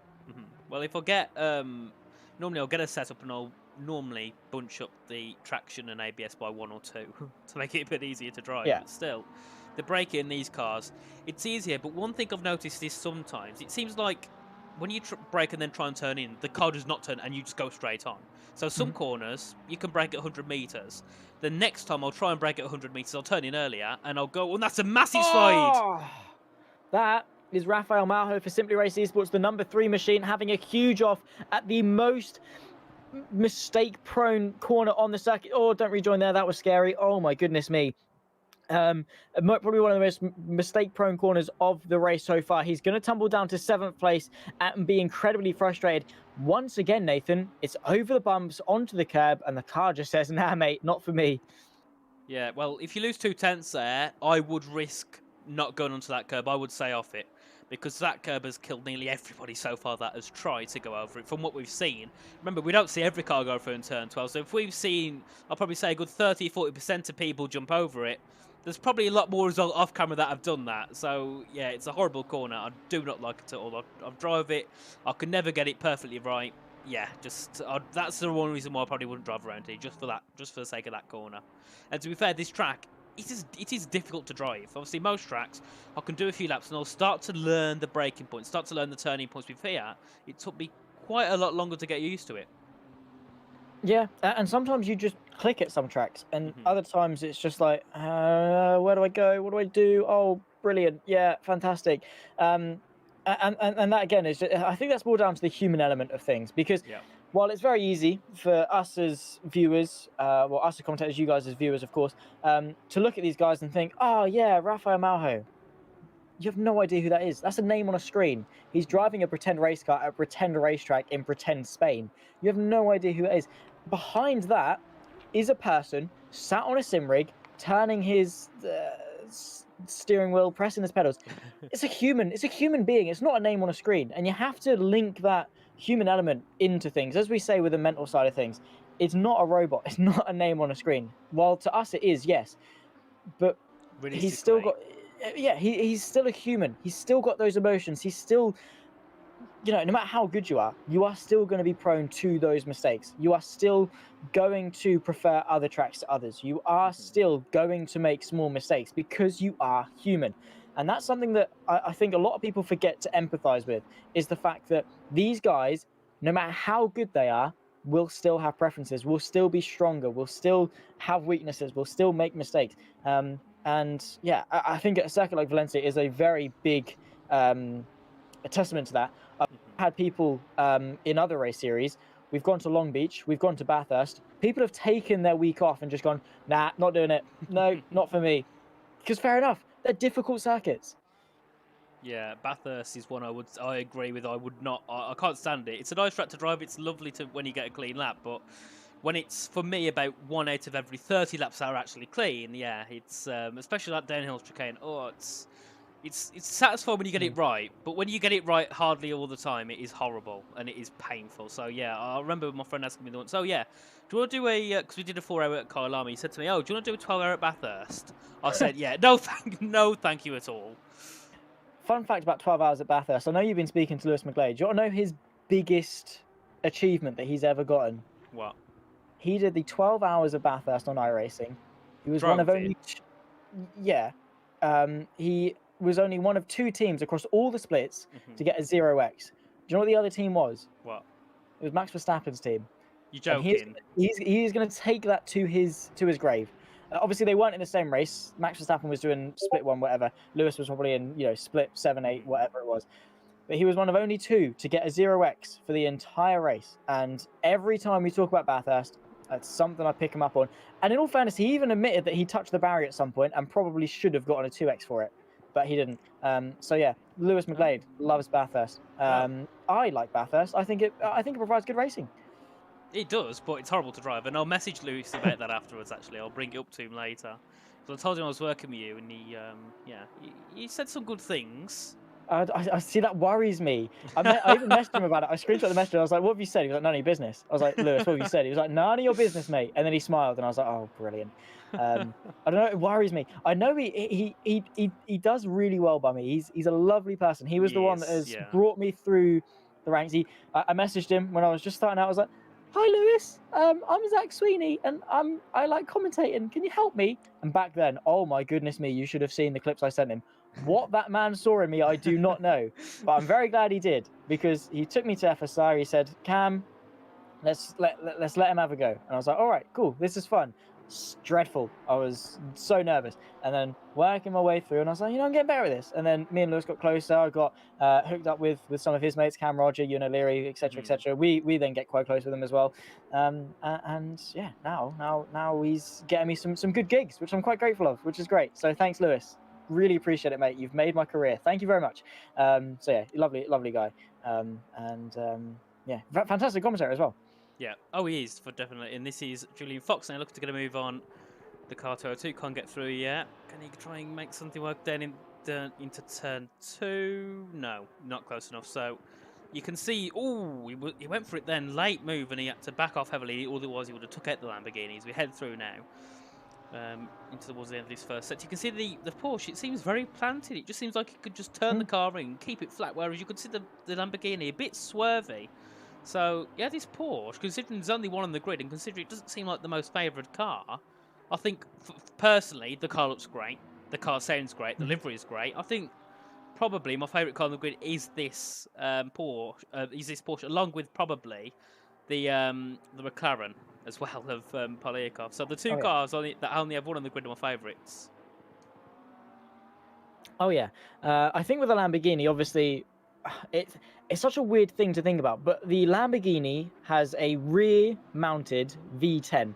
Quite a big, chunky engine, quite a lot of weight in the rear, but does output a lot of power. So there is quite a lack of weight at the front, which they have to make up for with mechanical and aerodynamic grip and things. The Lamborghini is still very pointy at the front. However, with the rear to front sort of differences between the two cars, you can see moves like this, where Julian Fox just keeps the car planted with a tighter line through the very, very long left-hander, gets the inside, and gets 9th place, trying to recover after the drive-through penalty that he was given. Giovanni Ionon is obviously going to try and launch a counter-attack if he can. Look at the speed. This is what we're seeing. Pros, cons of different cars. Down the straight, that Lamborghini, that V10, that naturally aspirated V10, flies. In the corners, that front-mounted flat 6 allows it to be so much more pointy, and that's the to and fro that we like to see when it comes to multi-make racing. Yeah, you can just see, this Lamborghini in the corners. It seems, obviously, as you said, it's got a heavy engine. You can see it can't carry that power through that the Porsche can. The Porsche is difficult to drive as well because of it being so light. But if you can drive it correctly, like Fox and Benjamin Lang can, it's a really, really nice car. You can see just going through, the Porsche can take a bit more of a wider line because it can turn in easier, it can brake. It seems like it brakes a little bit early compared to the Lamborghini, but on the exits it can compensate for that and get itself, maybe a tenth or so ahead, because you can see now the gap's already at about 6-7 tenths between the two. So, this Porsche in this middle sector, in this, the sector with a lot more of the slower speed, medium speed corners, it can really just pull away and get itself a nice gap as you get ready to head back down to turn 1, which obviously if that gap's then over 6 or 7 tenths, the top speed of the Lamborghini isn't going to be able to match that 7 tenths gap down the straight. So it's a win-win for the Porsche. It is. Yeah, the Porsche is very strong. I think Ionon is very much overdriving the car. Definitely. We're seeing, he missed 3 braking zones, Malho's into the pit lane as well. To be fair, no, yeah, I'd say probably on cue. Just about. I mean, what did we do? We came in 15 minutes. So yeah, we're roughly on cue for a next round of pit stops. And speaking of the next round of pit stops, it was asked for anyone that's not, or maybe watching after the fact, or not looking at YouTube chat. Phil just asked, how long does Polyakov have to serve that penalty? He has until he next comes into the pits. Then he'll get a stop and hold, and then he'll be able to service his car. Then he'll go back out. He hasn't got 4, 5, 6 laps where he has to then come in and serve it. It's nicely at his next convenience, essentially. There is Keith Hemshoff for Simply Race Esports, another driver to take to the wheel of that 21 machine. He, again, very much overdriving the car, similar to what we said about Ian, where you're going too fast in and not fast enough coming out, and it is scrubbing the fronts, it's braking too late, it's compromising your exit. If you just breathe and slow yourself down, calm yourself down, and just be smooth with the steering wheel, chances are you'll probably find 2 or 3 tenths. Yeah, I think sometimes it's more the slow and fast out strategy that can work. Obviously, that's what the Ferrari's the Porsche, has looked like it was doing. It was braking a bit early, maybe about 10 or 20 meters before. But then on the exit, it can fly out because it's got that. I don't know how, but it's just got a better exit. It is actually. There's a battle ahead. I'm just trying to see who it is. I think is it Malho fighting with. I believe that's no. He's just been lapped. Luca Burke has by. But he's taken his pit stop. Yeah, that is the Shazoo car of Lewis Zelch in the 2-1-1. Obviously, yeah, like you said, he's pitted. But yeah, it's now quite behind Zelch, which the issue then it has for these top guys is with all these people who are having pit stops and coming out behind and being lapped, it can cause a bit of confusion as well. Sometimes, yeah. Even in single class racing like we've got with solely GT3 machines. It can cause a bit of confusion. Thankfully, ACC has got quite a nice graphic in the cockpit where you can see who's who, and it highlights lapped cars in blue, which is nice to say he's not in your race. I'd say more the upset comes with those cars being similar pace, sometimes even quicker pace, and then they maybe try and unlap themselves, or you're under a little bit of pressure, or you have to then get past them, because blue flags in ACC are a little bit iffy. It's not get out the way. It's don't be mean. Is probably a more accurate description of blue flags. It's not you've got 3 corners, otherwise you're going to get a slam dunk penalty. It's if they go for a move, be predictable and don't slam into them. So yeah, a little bit different, which I think is the right course, because as a lap car, you don't want to slow yourself down too much, because you've at the end of the day still got your own race to race. So if you can still sustain a good pace, there's no reason for you to move over and back up. Obviously, gentlemen's agreements and things come into play, and courtesy, and just allowing them through just because you feel like it. That's one thing. I think the bottom line is just being predictable with what you're doing, because miscommunication in racing is probably one of the most underlying causes of big crashes. Yeah, definitely. And obviously, James very well. Do you know about his thing for blue flags? Oh, don't even get me started. Because getting me started on James with blue flags is like getting James started on James with blue flags. Listen, it was I think the first race I ever did with JP Broadcast. I didn't know much about James at all. We go into it and there's about a 10-minute rant on blue flags. This is my first race. I'm like, oh my, blue flags must be a big thing here. Why didn't you run while you had the chance? Now you're stuck in. Now you've signed up for things. You could have ran. But yeah, no, James is a very passionate person. Gentleman's agreement for definite, heavily. Yeah. He's very move. He's very, if you're blue flagged, get out the way. Yeah. I don't agree with that. I really don't agree with that, and I've debated it with him on broadcast. We've killed off about 25 minutes worth of an endurance race before we've then said we probably should actually talk about the racing rather than blue flags. I've debated on him. I've said, if you're blue flagged, you should be predictable, not slam on your brakes, but at the same time, you are still running your own race. Why should you just pull over, stop? Because first of all, that's dangerous. Slowing down on a live racetrack, harshly pulling over on a live racetrack is dangerous.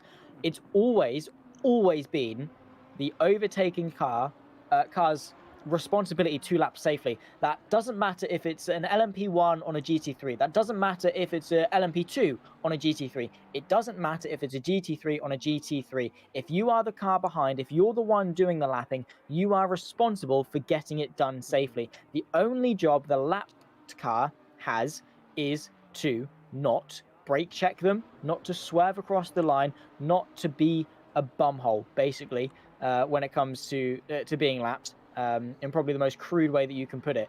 It's just about, if you've got an opportunity to get past, do it. Yeah. Chances are, if you deserve to lap them, you shouldn't have a problem getting past them. Yeah. Well, if you're sitting behind and being like, right, you know, hopefully this guy moves out the way. If you sit behind, you don't push to get past, you know, you just chill behind. A lot of them will say, you know what, he's being respectful, we'll let him through. But if you're there, flashing your headlights, trying to get through, sending it in places which you shouldn't, they're not going to allow you through, are they? They're going to be like, actually, you know what, you know, you're being certain things. You can stay behind. As now that is Ryabkov making a move. That is for position into the final corner on Stamankovic, and Stamankovic fights back. They're going to go side by side down the straight. We can see the pair of Lamborghini probably be able to edge just a little bit ahead into the braking zone at turn 1. Yeah, he might well be able to. So we'll wait and see, of course. That Ferrari of the Rocket Sim Sport machine has the inside line. However, Viktor Rybakov might be able to get the up and under, get the better exit. Not quite. Forcing to go defensive, though, is Stamenkovic. Here comes Rybakov to the inside. They do run side by side in this fight for 5th. Nice little bit of battling. The Lamborghini eventually is the one that reigns supreme and gets himself ahead. Nice bit of battling there. Good, respectful racing, and exactly what we like to see. Yeah, I think it's one thing we've seen a lot, hasn't it? Obviously, in the first 2 rounds as well. The racing is very clean. Nürburgring, it was the first round. You're allowed to have, you know, there was a few moments with some drivers at Nürburgring, but it happens. It was the first round. It is what it is. But here and in the Imola, it was very clean racing. It was very respectful, which is nice to see. Obviously, yes, it's nice to see the side-by-side action and, you know, people pushing each other off. It's entertaining, but for the drivers itself, it's not, because it doesn't look good on them when they're pushing people off. You know, obviously, in real life, it happens a lot. But sim racing, I think sometimes, I think the respect works differently. I think in sim racing, there's a lot to fight for, but sometimes it's a bit different. Yeah, and I think for the most part, sim racers are very respectful. You know, they give each other the courtesy and things, and it's always nice. So yeah, it's there's always an element of respect, because at the end of the day, you know, you're all rivals. You've all got great respect for each other, even towards the top level. With the best of the best, as Polyakov comes into the pit lane to serve that 10-second time penalty, approaching the halfway mark with an hour and a half left to go, which is probably the better time to come in for your second stop. Not entirely sure why Berk and Schubeck did it, but they're not forced to do it at 45 minutes. They can just take 3 mandatory pit stops as long as they change drivers each time. They don't care. It's just better to do it on the 45-minute interval. But Polyakov into the pit lane, that's when he'll stop and hold for 10 seconds. And then we will wait and see, of course, what is to come beyond that. But yeah, already an hour and a half in, Nathan. It's almost flown by. Yeah, definitely. Is Julian Fox on board with him now, obviously sitting 9.7 seconds back from... no, well, he was, and now he's 21 seconds back, apparently. The ACC time screen's been friendly as always. So Julian Fox is some number of seconds behind Santo. There we are, 9.9 seconds. So obviously he's got a bit of ground to make up. Obviously having that drive-through penalty for the Team 1 car, that has really ruined their race. They're sitting in P7, but there's people behind that are pitted that will probably get ahead when they pit again. And, you know, all these different factors that come into play, which is why it's really not made their race, you know, that good. Obviously they've got Benjamin as well, who's the second driver. Technically the first driver, but the other driver in the team. He'll jump into the car on the next pit stop, which will be around, probably saying the maximum of about 5 to 10 minutes before Benjamin gets back in the car. Then he'll run for probably around 40 to 45 minutes. Then 5 minutes to go. They'll probably have Fox back in the car. So they've got a lot of work to do as a team. We're just about approaching that halfway mark. We're about, what, 1 hour and 29 minutes in. So obviously with 1 hour and 30 left to go, it's pretty much the halfway point. So the drivers have got a lot of work to do. They've got to just stay calm, keep focused, making these positions. Obviously, now you can see at the top, the gap between Zelch and Pamfirov, 16.1 seconds. That is a gigantic gap. And for that to come down, it's going to take a lot of work from Luis Zelch and obviously Matty DeCampo, who will be jumping into the car very shortly. Obviously, behind, we've got Wilson in the car number 67, the Armamentario Torpedo Attack car, which is one of 3 Armamentarios. The other one is car number 96, and then the final one is car number 90. No, the car 121, I think. Yeah, that's the other one. Car 121 is the other Armamentario. So 3 of them, as we said before, doing a great job in there. Obviously, all in different races. Obviously, you got Pamfirov looking to battle for the lead. keeping his fight for the lead. Obviously, you've got Wilson. He's looking to take second. And then, obviously, you've got Corner 96, which is Rybakov into the pits now. So he'll drop back down a little bit. And, there's another drive-through. This time it's for the M. Is that again for the F1 memes team? Did they have one before? They did. No, they had 10 seconds. They served their 10 seconds. Now they've been given a drive-through. My best guess is that is for track limits. As we touched on, you get 1, 2, 3 warnings. Then on the 4th, it's a drive-through. And it's easier said than done. Or easier done than said, I suppose, here at Valencia to get track limit violations, because there's a little bit of runoff to use. So for Timo Shalukin, that is a drive-through. Or it could be for not changing drivers. Because to my knowledge, they have to pit and change drivers at the same time. And oh no, they did, didn't they? You know, because it was someone else in the car. Yeah. I've just associated with Shalukin with that car. Sorry, no, they have. I don't actually know what the penalty is for that. I'm gonna have a look because I couldn't see it in the thing. I'm gonna ask one of the stewards if they can tell me what it's for. It's the drive-through 4, because they've all got drive-throughs. I can't see on the spreadsheets what they're actually for. I might be blind, but I can't see them myself. So you might be right about the track limits, but we've had 3 this race, but we didn't see any at all on other different tracks. But still, that's quite a lot. Yeah, the only penalty I can see is a 10-second penalty, which was for car number 13 when they had that collision with, I believe it was Malho. But the rest of it, I can't see anything about the drive-through penalties. I think it, obviously, with the sheet being a bit more of a manual thing, I think the drive-throughs, if it is track limits, it's probably automatic in the game, isn't it? Yeah, the game does that out. Sometimes the race control can overwrite it. I know in some cases the live stewarding will delete in-game penalties, like if you're slightly out of your start position or someone's had a spin on the formation app and you've gotten a drive-through for being out of position. They'll just say, yeah, fair enough, to get rid of it. But I don't think that's quite going to be the case in this case, because track limits are track limits in the day, and fair's fair. Everyone's in the same boat, everyone's on the same track, everyone's got the same track limits, so drive within them. And that, unfortunately, has put a huge dent in Timo Shalukin and F1 Memes Racing Team's race. Have to say, respect to Fox and to the Team 144 machine for being back up there in 6th. Obviously, where they settle back out will be a different thing, maybe 6th, 7th, 8th, whatever, but still fighting firmly, maybe in that fight for 6th place anyway.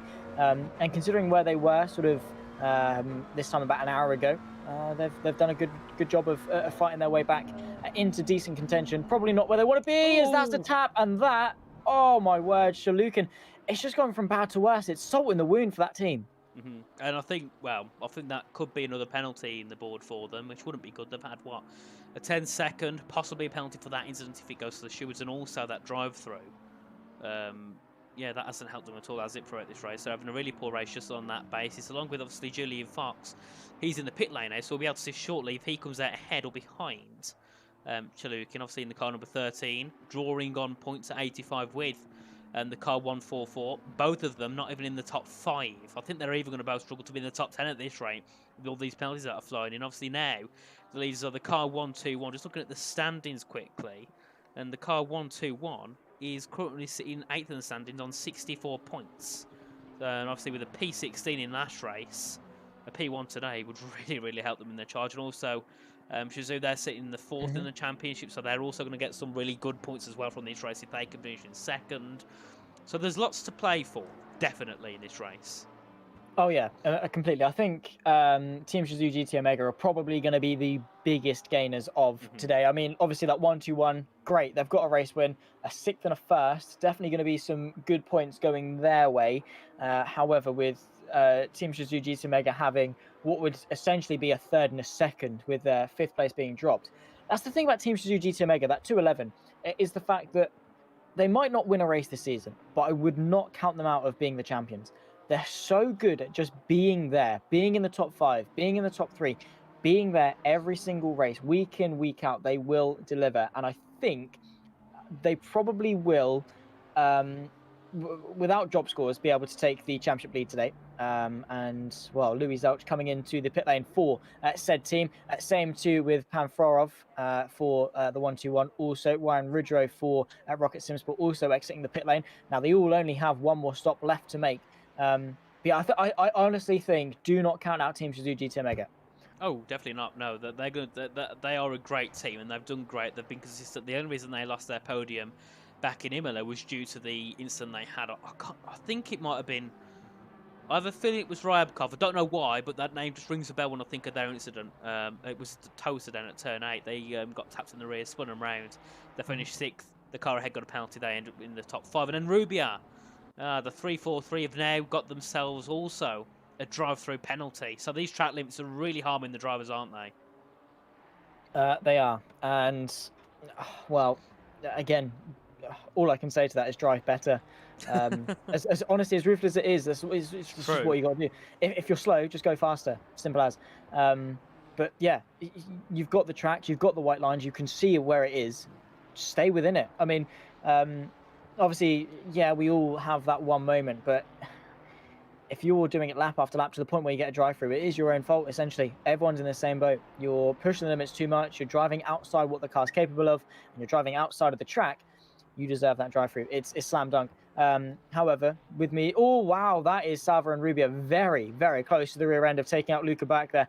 Again, comes back into the thing of, as a driver, bad luck is always around the corner, because essentially you are a passenger and you are putting so much trust in what the cars around you are doing. Yeah, definitely. And sometimes the cars that you're racing with might be a bit more. It depends. You might have some drivers that are a bit more traditional in the sense of, you know, wheel to wheel, wheel banging racing, which is fair. It's great racing. But some of drivers like to be a bit more respectful in giving racing room. Obviously, you know, you can compare it to the likes of Max Verstappen and Lewis Hamilton in F1. Hamilton's a lot more set back. He doesn't like sending dive bombs, whereas Verstappen, as we know, is the complete opposite. So it does come down to the things of the way drivers like to drive. You can be aggressive, you can be defensive. There's many different ways you can drive, and that does pose issues when, especially when you're in a grid. Just say you've just came into this race for the first time.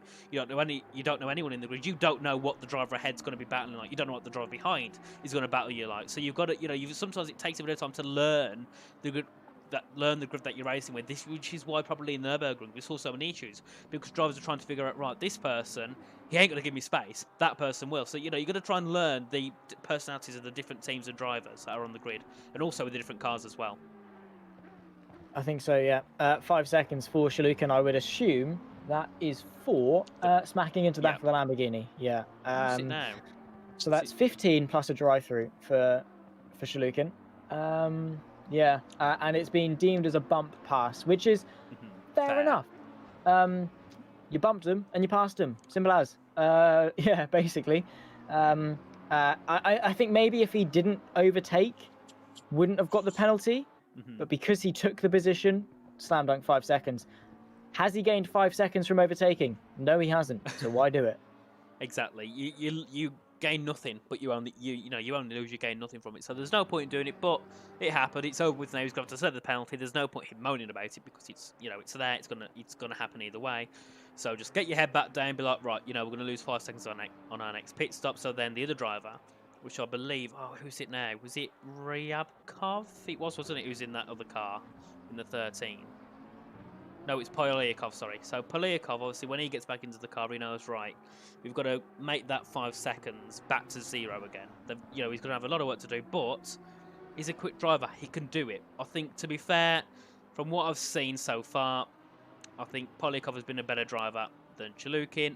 But like I said before, Chalukin's never raced in his championship yet, so that is also probably another reason why I just get used to everything. So, yeah, nothing, you know, personal, just from what I've seen on the track. Yeah, and that's the thing, is that as commentators, we have to be incredibly impartial. And when we slate you, we do it with love. We don't hate you. We love you, all right? We just call it as we see. Our job here is to basically call it as we see, give us somewhat of an opinion, and not be biased. And if we see bad driving, we'll call it as bad driving. Doesn't mean we hate you as a driver. Don't take it personally, because we respect each and every single one of you. That is Timo Shalukin.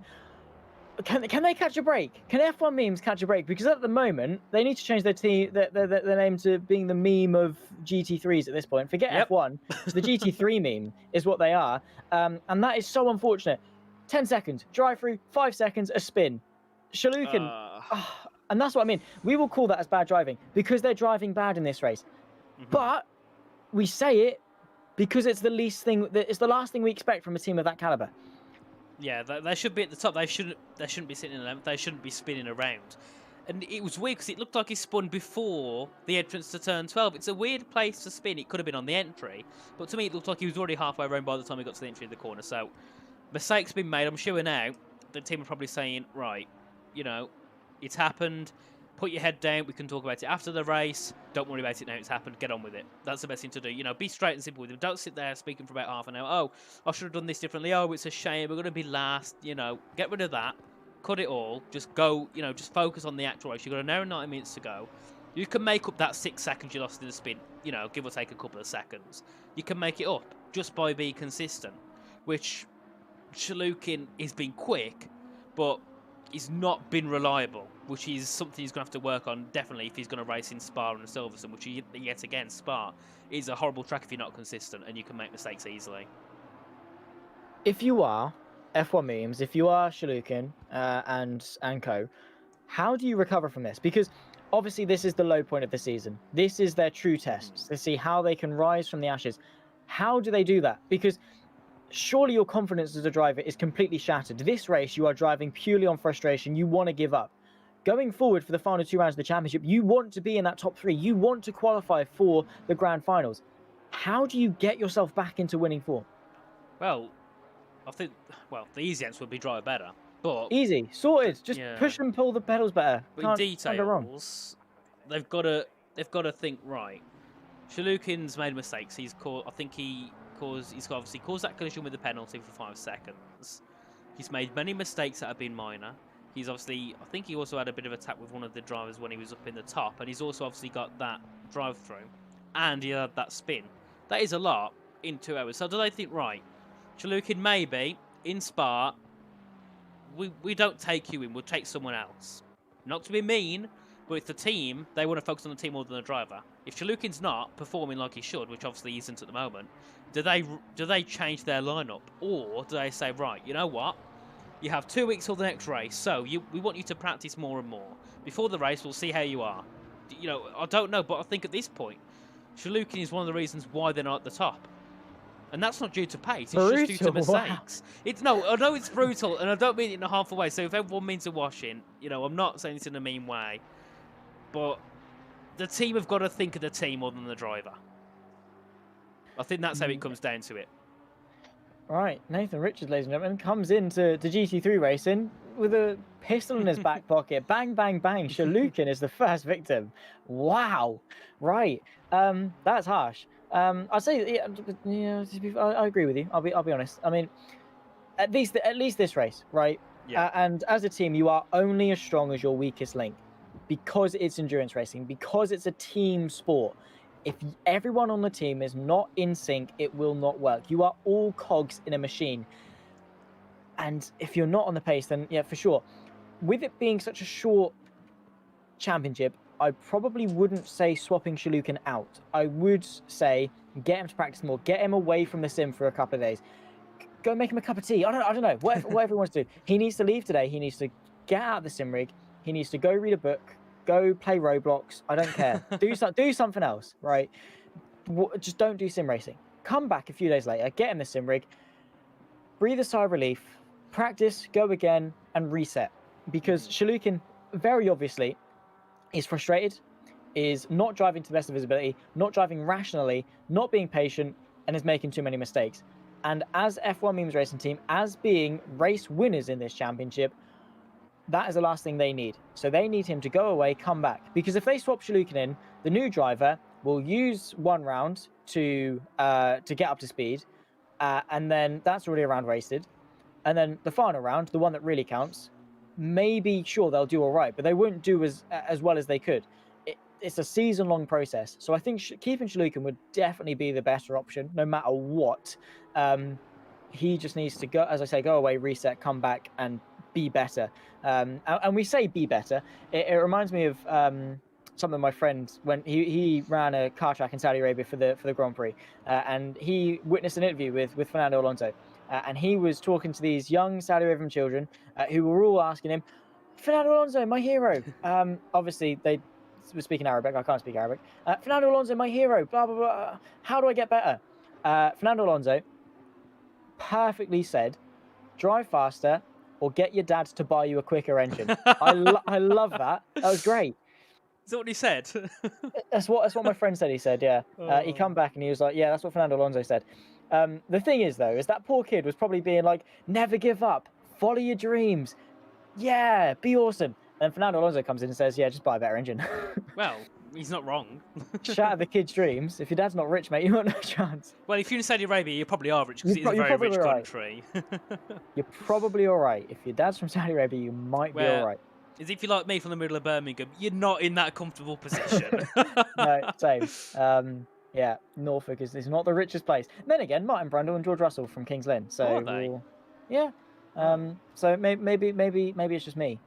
Maybe it's because we've got such bad transport, we need to drive ourselves everywhere, which is why we've got George Russell and Martin Brundle, who are actually decent drivers. I don't know. Yeah. Then again, Lewis Hamilton was from Stevenage, which is a place I've never heard anything good from. So my brother played for Stevenage. Oh, did he? Yeah, he did the Norwich Football Academy. He got dropped because he wasn't big enough. Yeah, and then went to Stevenage for a couple of years. So that's why I was very Lewis Hamilton from Stevenage. Oh my god! And spoke to my brother about it because it was like, oh, that's cool. Does he like driving? No, of course he doesn't. No, he doesn't like cars. He doesn't like racing. He loves football though. Yeah, he loves football. He buys himself such a lovely car on finance. He buys himself a nice little Range Rover Evoque Discovery, whatever it's called. Owns it for about 1.5 years, 2 years. Gets this awful ticking sound in the engine. So he obviously goes, Zach, what's wrong with it? And I'm like, maybe your valve's getting a bit warm. Maybe it's a tapping engine. Maybe something's loose. No, he hadn't got it serviced for the entire 2 years of owning that car. No oil change. And then by the time the engine's blown up at this point, pull the dipstick out. Rob, mate, there's no oil in it. It's completely dry. And then it's a $5,000 fix to sort the engine out because he's been driving it with no oil. So it's his own fault, really. So yeah, that's my little tangent of the day. That's wide. That's also a tangent. And that's a drive-through penalty, and also for Rask as well. Right, is that you say Rask? Raska, I'd go with. Yeah, well, they're both darting to serve their drive-through penalties, so not going well for them either. That will also be good for Chalukin though, because he's only 6 seconds back. He'll get through on those two, so technically, for him, that is an easy P9. It's an easy couple of positions as we head through. We'll go on board with Chalukin. He's already passed them as we head down into turn 1 yet again. And looking back at the top, Murdasov, we've seen nothing of him. In Nürburgring, my nickname for him was the Murderer because he murdered about 4 people. But I said in Nürburgring, he needs to take some time, just figure out what he did wrong. He needs to stop being impatient. He needs to get his head down and go for it. I don't know if he listened, but he definitely followed that advice because Nathan Richards, who even is that guy? Why is he telling me how to drive? Imola, he did a great job yet again, and Tia tonight, he's done an outstanding job along with his teammates. So if you listen to me or not, I'll just say you did for the fact it makes me look good. But he's done a great job. He has, probably helped by the fact he hasn't seen anyone else because he's got pole and he ran away with it, which is one of the best ways to win. We haven't had to talk about it much. And that is the best way to win a race, is when the commentators don't have anything to say about you, because it means you've probably dominated. We talk about it from the start, we talk about the end, nothing in the middle. We've been focused on everyone else. That's the best way to win a race, by 20.5 seconds, because it means that you've done nothing wrong. We've not had to talk to you about anything. We've not had to talk about you about anything. So yeah, I think obviously they've still got 1 hour and 11 minutes and 11 seconds. That was bang on when I looked at the clock. Left to go in this race. But it's looking good, and if they can keep this momentum up, it will be their first race win of the season and make it 3 races and 3 winners. Yeah, which is great to see. It's nice that obviously in the first 2 rounds, Team 1 looks dominant. Today, compared to before, they've been nowhere, which is a shame. I thought we was going to come into the end, I thought we'd see right. Yeah, again, the Porsche are going to lead by 10 seconds. Wow. But it's been a completely different story for them. They're sitting in 7th behind Burke, who's had, to be fair, they've had a decent start in car number 3. They've moved up a few positions. But yeah, for Team 1, they've got to come out of this race and think, right, you know, what did we do wrong? Because they've had penalties, they've not been on the full pace, so they've got to sit back and they've got to kind of start again and think, right, so into the race we qualified P7. Why didn't we qualify first? That's where we should be, that's where we're aiming for. Then in the race it's like, right, why was we, I don't know, 3 or 4 tenths of a lap slower than everyone else? They've got to figure out why. It could be setup issues, because I know for a fact it's nothing to do with Benjamin and Julian's pace, because they are amazing drivers, but there's something today which is making them slow, because if there was just one of them off the pace it'd be different, but both of them have been off the pace compared to what, not off the pace at all, but compared to what they was in the first 2 rounds. So they've got to go away and think, what was the issue? Could it be the fact that Porsche doesn't work round here? You know, there's so many reasons why, but they've got to try and figure it out before they get to Spa and Silverstone, because I think the thing is with Spa and Silverstone, with the fact, you know, they're quite iconic tracks, everyone loves Spa and Silverstone, even if you don't watch racing, you know about Silverstone and Spa, so you've got to then think, right, you know, drivers have played on Spa and Silverstone on pretty much every game, F1, GT3s, GT4s, you know, even if it comes to touring cars, people drive around them quite a lot, so people have a lot more experience to them than they would to a track like this, which you only really see on maybe iRacing and ACC. Yeah, and that's the versatility standpoint of sim racing. I know plenty of drivers who are quick across every simulator. I'm commentating on the ABB Formula E Accelerate Championship in London next week, and part of obviously preparing myself, I went to the drivers. I went to every driver because there's only 11 of them that qualified. Lucas Müller is one of the drivers competing, and I said, "What's your biggest sim racing achievement?" He said, "Give me a second, I'll write something up for you. I get R Factor 2, I get F1, I get ACC, I get Rennsport, I get iRacing, I get every sim you could think of, and that's a move to the inside, maybe from Mazzola into the inside of Raska, no way through for now." But that level of versatility, he had, he's also got real world driving experience as well. He ticks every single box, right, in things that you've accomplished. That's the versatility that you need at this high of a level, because the more and more competitions get done in sim racing, the more and more each of the platforms are connected. I mean, we've got the VCO Esports Racing League Summer Cup. They spanned on ACC, iRacing, and R Factor 2. You've got the Racing Prodigy, which will take place on Race Room, iRacing, and R Factor 2, I think, as well. And the more sim racing competitions that you have, the more combined and joined up they all are. Obviously, they're all separate platforms with their own strengths and their own weaknesses and their own capabilities with cars and tracks and things. But having that level of versatility where you can say you have won on every platform under the sun is such an important skill. Yeah, it's I think one of the best, because if you're versatile, that would mean, in my eyes, a lot more than being good at just one thing. I think one person we can probably talk about is Max Verstappen. He's got the F1 racing experience, obviously. You know, he's a 2-time world champion, he's a great driver, but the thing is, he can convert it to sim racing, and when he races, he's probably one of the best in sim racing as well. So, you know, if you've got that real life experience of driving, it can really, really easily move over to sim racing. You've seen many drivers, you know, I know from the F1 side of things, as obviously we've got Joseph Loke, who races in some of the leagues I'm in. He's a GB3 driver. We've got Max Wiesel. He used to be racing, I think, Super Formula BMW back in like 2010. And they're all quick drivers on the game because they've got that experience in real life, and you can convert it really easily. Obviously, I think it's a lot easier to take IRL skill to sim racing skill than it would to take sim racing skill to IRL skill. You say that though, but how many real world drivers can say they compete at a high level in sim racing? Well, the ones that want to, maybe. Yeah, maybe. But you've got Max Verstappen. Yeah.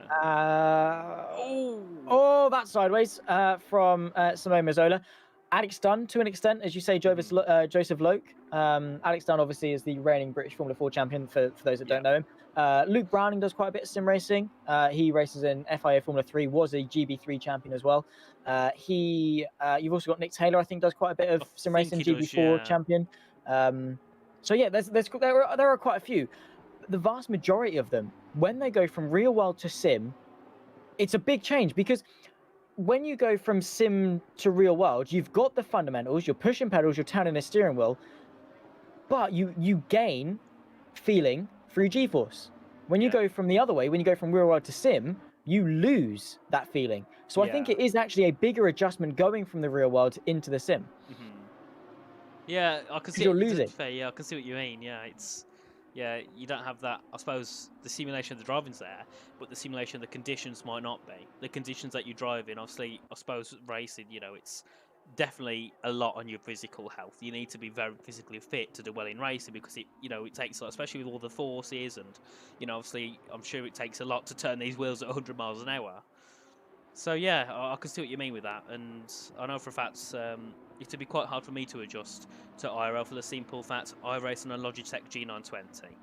So, I'm on the budget £200 wheel. I don't think steering racks are gear driven. I mean, they rack and pinion, but I don't think you're going to get the every time you go over a bump like you would with a Logitech G920. Trust me, I've been there, mate. I love them because I could go into CEX and get the shifter for 20 quid rather than my Thrustmaster, where the THHA was, what was it, like 100 quid I bought it for on Facebook Marketplace. A lot more. Let's put it that way. This is a good budget option, but yeah, won't give you that true feeling. Great way to start, and you can be successful. I mean, isn't it Wilson Hughes, the McLaren Shadow driver for F1 Esports? He did a large majority of his ascend to the top on something like a Logitech. I'm sure he started on a controller. Well, obviously, another person to talk about. I don't know if you know him, Louis Welch. He drives in F1. Yeah. He drives on controller now, and he's not in esports, but when he's racing against these esports drivers in the leagues, he's in the top 10, top 15. He's a great driver, and he drives on a controller. You have no physical feeling at all with the controller, and he's really, really good. Limited range of motion as well with the controller. Yeah, of course. Because you don't have the full 360-degree rotation. No. You've got however far the joystick goes, which I know can be a pain at tracks like Suzuka, because you've got change direction, and then the controller's just like, and you can just hear it going flick from either side. And the sensitivity. And the sensitivity, yeah. So it takes a lot of setting up to do. I couldn't drive on a controller. Nope. But that's the problem, though, is that as good as you can be on a controller, when you go, say if he did eventually go through challenges and get recruited by an F1 team to then compete in F1 esports or whatever it is, at a LAN event, he is then going to be severely disadvantaged. Yes. Because he's then on a rig that he's got absolutely no clue how to do. While it might be going from controller to wheel will be the better solution long term, you cannot readjust and learn how to drive in the span of 10 minutes. Well, Louis makes a great point of that, because he bought a wheel, and it was you've heard of PSGL before. It was commentated on that league, and I think it was tier 3. So very quick drivers, normally close to that kind of esports development level. And Louis was 4 seconds off the pace. He got dropped to the 6th tier because he was on a wheel. He couldn't drive it. He actually went back to controller. He bought a wheel and he went back to controller. He said he couldn't drive with a wheel. And that's that difference. He's going to have such a difficult chance to get anywhere because they're not going to go, right, here's our esports sign. Oh, we've got a controller driver, by the way. That is just not, there's just a disadvantage still there. Yeah. And it's why, as good as you can be on controller, get on a wheel as soon as you can. Even if it's a non-force feedback, belt-driven Thrustmaster T80. Don't get used to pushing pedals, turning a steering wheel. And the good thing about sim racing is there are budget options out there. You do not need to break the bank to get started.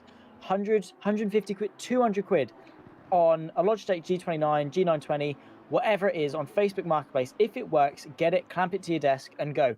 Because while people might be saying, and giving those excuses, as Simone Mazzola tries to look to the inside of Rask, a bit of contact there between the two Lamborghinis, no changes in position, of course. While people might be saying there and writing excuses about, well, I haven't got $3,000 to dump into a super realistic sim rig with VR and motion, that's why I'm not at esports. Say, sod that. Wilson Hughes, Jana Watmir, all started on a desk clamped wheel, practicing, because no matter how good your sim rig is, you cannot outdrive a bad bit of talent. You will only, the gear will only take you as far as you take it. Oh yeah, definitely. Like another example would be in the Williams esports team for the F1 side, they've got a driver, Ishmael Fassi, one of the Spanish drivers. I think he's one of the developments, and he's still on a Thrustmaster. Is it T150? Not T150. He's on a Thrustmaster, the budget £300 one, and he's one of the best in the world.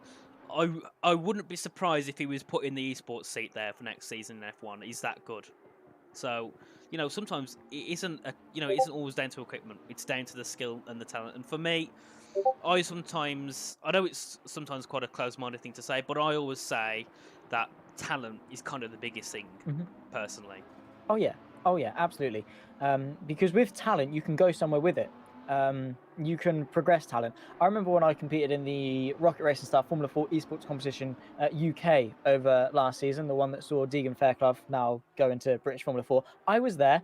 I just wasn't good enough to actually have my name called, but it was great. We had these amazing £40,000 simulators. You sit in it, you have your over the shoulder harness through under the crotch, belt it in. You think, oh wow, that's tight, and for good reason, because the force feedback is huge. The pedals are so stiff.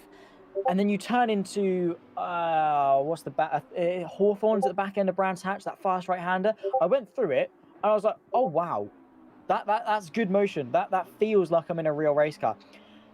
When you go from sort of what I had at the time was a Thrustmaster T300, which, again, belt-driven, budget option, decent, but budget. I go from that, mounted to my desk, didn't even have a dedicated sim racing cockpit. I go from that to this £40,000 rig. And while, yes, it's better, it's got more immersion, it was more fun, it was still a huge learning curve for me to go from this to that, because it's that much better. And it's a shock to the system. It's something you're not used to. You're used to driving based on what you see, rather than what you feel. It's like when you go from no force feedback to force feedback. You got no force feedback, you're looking at the car, and if it slides, you react to when you see it slide. Whereas when you go to force feedback, you feel it before it even happens. Yeah. And it's that same adjustment. It's that big shock to the system that can then sort of hamper you for a second. And it did take me the first day of practice to adjust and learn how to drive the car.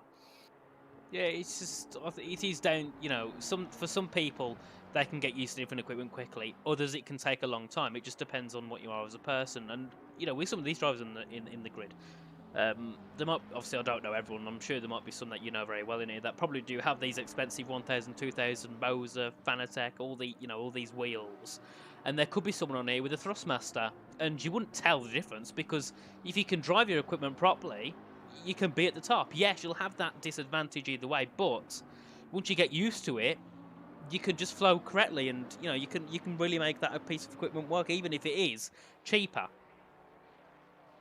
Yeah, again, like with car choice, if you can't extract the most amount of potential on it, go back to what feels good.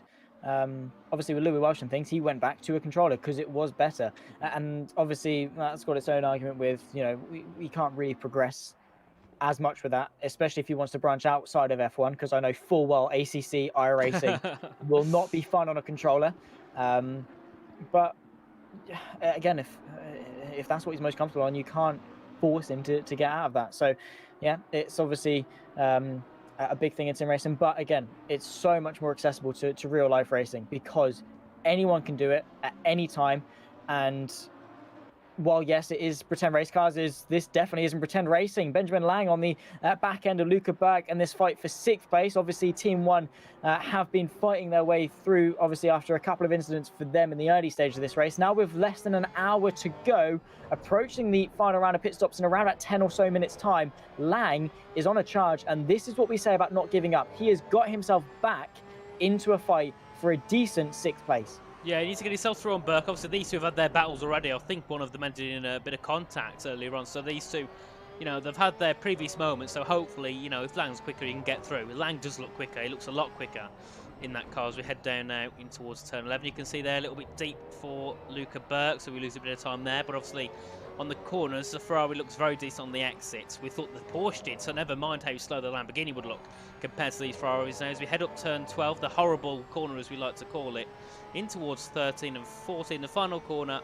And it seems through the high-speed corners, the Ferrari is quicker, but we'll be able to see very shortly how this Ferrari poses to the Porsche down the main straight in towards turn 1, because obviously it seems it's quite close between these two cars. So I think the Ferrari, though, might just be a little bit quicker in that straight line speed as we head down back into turn 1. Yeah, I think the Ferrari just about has got the legs, but look at the commitment from the Porsche. Now we get into the squiggly bits. let's see what the commitment is like from Benjamin Lang. Obviously, with it being, as we say, front-mounted flat six, I'm not entirely sure what the Ferrari's got, whether it is front, mid, or rear engine car, because I'm not quite familiarized myself with the 296. Don't even know what engine is in it. I'd presume it's a Ferrari, so it could be anywhere between a V6 and a V12, to be fair. I think it's a V8. It might be a V8, yeah. One of the two, whatever it is. It's definitely not going to pose itself better than the Porsche, which is still very good at getting the rotation on the front end, and the gap has closed. But the thing is when you're in a battle, you want straight line speed, because the only realistic overtakes you're going to have, it doesn't matter how good you are at getting to the apex, it doesn't matter how quick you are at the apex, because you can't overtake mid-corner. What you can do is you can overtake going onto a straight, or at the end of a straight after a heavy braking zone, which is where, if you've got good straight line speed, doesn't matter how slow you are through the corners, as long as you can put your foot down, you can keep a position.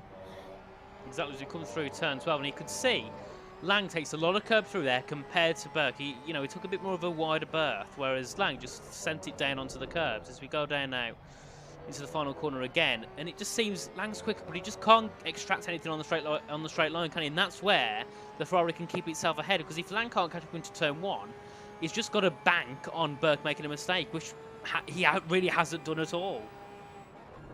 He hasn't. He's been almost flawless. So that is a huge mistake from Benjamin Lang. Turning a bit too early. The car snapped on him. He had to turn back out of it. Fortunately, has been able to keep it under wraps, keep it pointing the right way. Lost a little bit of time, but he's still firmly in this battle. He's got to be very careful not to allow the car to get the better of him. Yeah, as we head down now towards the end of this first sector, the gap's about, what, 4-5 tenths? So it's consistent at that 4-tenth gap, but he can never get any closer. You can see yet again, Benjamin, he's just extracting every bit of track he can, going wide as he can wherever. And the issue he's got to be careful with that is he needs to make sure he's not getting penalties. If he gets a penalty now, he's screwed completely for his race. He'll end up being down in 10th and 11th place. And actually, that's about between Mazzola and Rask. Then at turn 1, isn't it? I think they had a bit of trouble with the lapped car, which would have been Shazoo. Yes.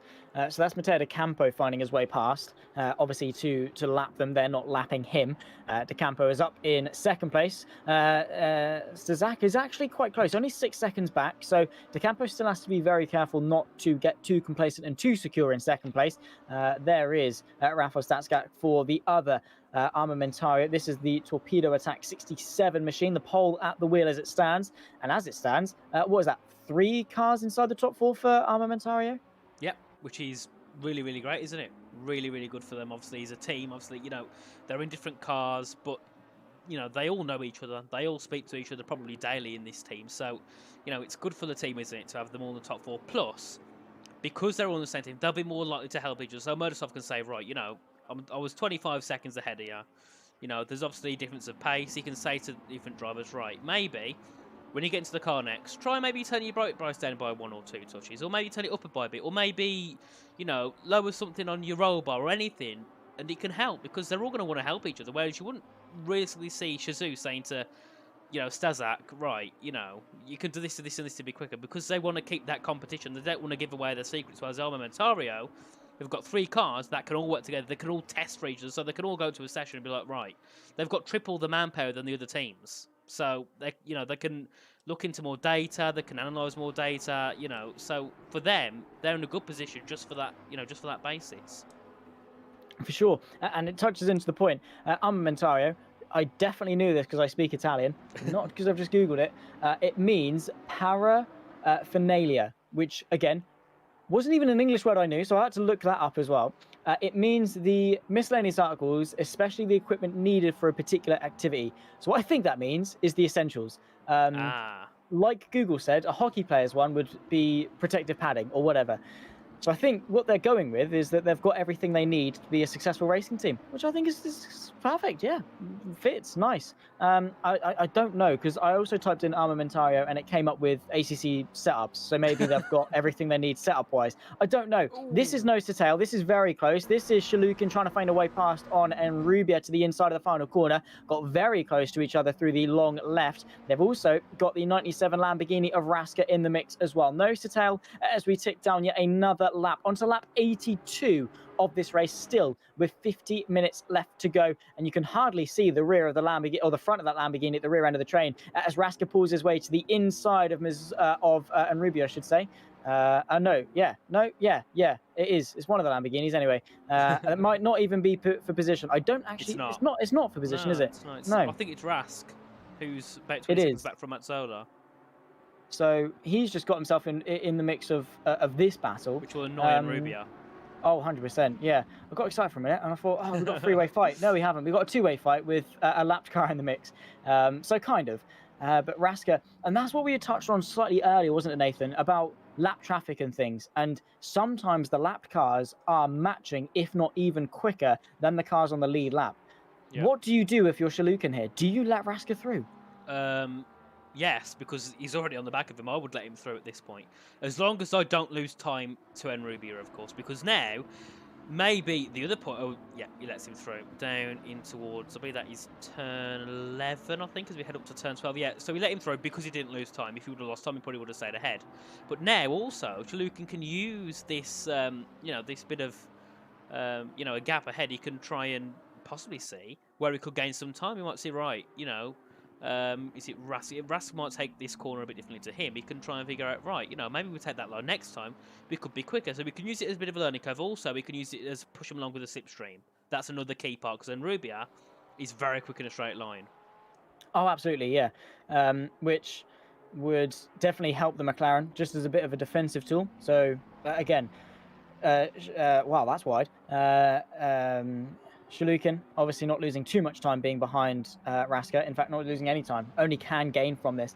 Also, thank you to Alexi for coming into the YouTube chat. He's from Armamentario, and he said that they are an ACC toolbox. So I'm guessing the tools in the toolbox are what you need to be able to be successful. So it's a racing team.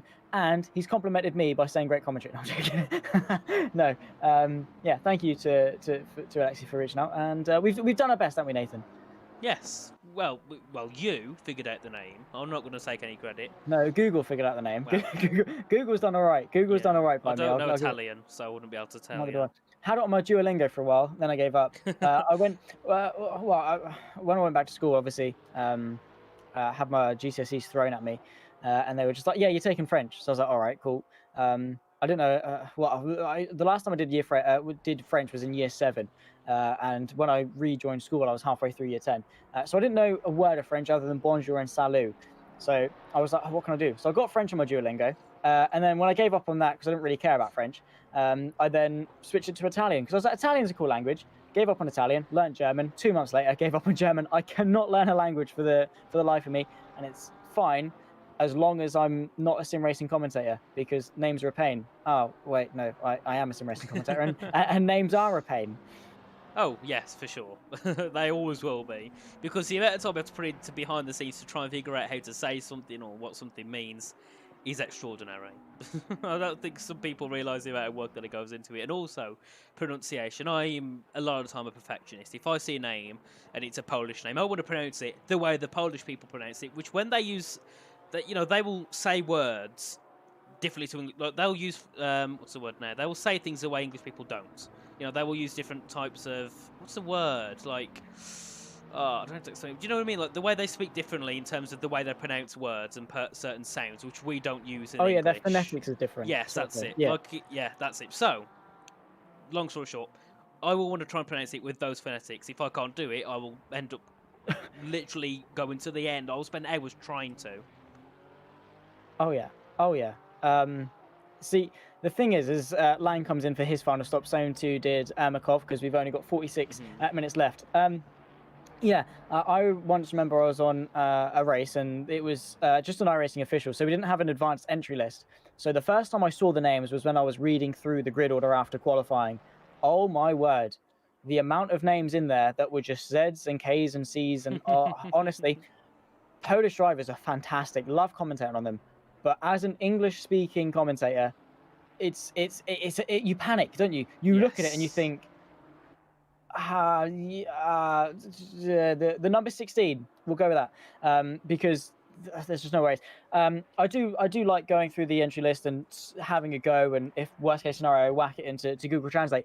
But the thing with names is, as English speakers, we, as you say, we have different phonetics to them. So it's very easy to have a very Italian accent when you pronounce an Italian name, or have a very German accent when you pronounce a German name, which just makes you seem a little bit funny, because when you do it, you go from speaking a nice Queen's English to then Marzola. Like, it just doesn't make sense. Doesn't make sense. You go from that to Marzola and then back to this.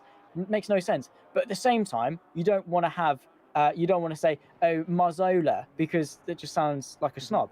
So you have to find a really weird median between over pronouncing it and being too anglicised with it. It's very awkward as a commentator to do that. And that's why if we say a name wrong, we usually say it very quickly so you forget that we've said it. Yeah. Or we try and say it as little as we can and hope you don't murder us in the chat. I remember there was one driver, it was a Russian driver, I think his name was like Napadovsky or something, he raced on F1, and I did 5 rounds of a championship pronouncing his name, I think it was like Napadovsky or something like that, and then I got told 5 rounds in, but I think it was his brother who came and started and said, how dare you pronounce his name wrong? I was like, I don't know how to pronounce it, I'll try my best. And I didn't get told till 5 rounds in, so I'm then thinking, I have sounded like a right so-and-so for the past 5 rounds without being told, until his brother comes in and tells me, like, oh, okay, well, if that's what you want to play it, then... So that was something. I love it when they reach out and say, great commentary, that's not how you say my name, though. You're like, oh, great. They either give you an alternative, because I know in one of the in the GT3 championship for TSRC, we've got Vyacheslav Volodya, and after so many seasons of calling him, of saying Vyacheslav and this, that, and the other, he just said, mate, call me Slav. And I was like, all right, that's so much simpler. Yeah. It's either that or they phonetically spell it out for you, which I love. Great, because then I can go like I'm in year 2 phonics class and go Vyacheslav. It'd be great. Fantastic. It's nice. I love that. But yeah, it is always a bit of a pain. Alexi agrees, it can be a pain to correctly spell Slavic names in English, because even if you succeed, always won't read correctly. And that again is a problem, is the pronunciation, not the pronunciation, the translation barrier. I remember a driver, Shaw's Oyser, a Dutch driver, and I had trouble saying his name, so I called him like Shaw's User and things like that. And I sent it to my Dutch friend, and he said, you have to be Dutch to be able to say that. And I was like, well, that's helpful. That's helpful. It's like, because they can't phonetically put it into English. You just have to know how to say it. Yeah, there was... I'll use an example of my friend. He's got... I can't actually pronounce his name properly, but it's got a UI in it, U&I, which would say Kai or Q, but they have it's like a so it's a weird sound. I can't pronounce the sound, but the U and I make a weird sound, and it's because it's not natural for me to say it. I can never pronounce many Dutch names because it's just not natural for me to know it. It takes a long time to learn, and I still can't learn a lot of Dutch names. So I have a lot of Dutch friends, unfortunately, for that sake, along with a lot of people I commentate on that are Dutch. So when I'm trying to say their names, I get laughed at a lot, especially when there's a VC of about 10 Dutch people. It's something. I remember once I was in there, and they actually gave me about 15 Dutch names to pronounce, so they could laugh at me.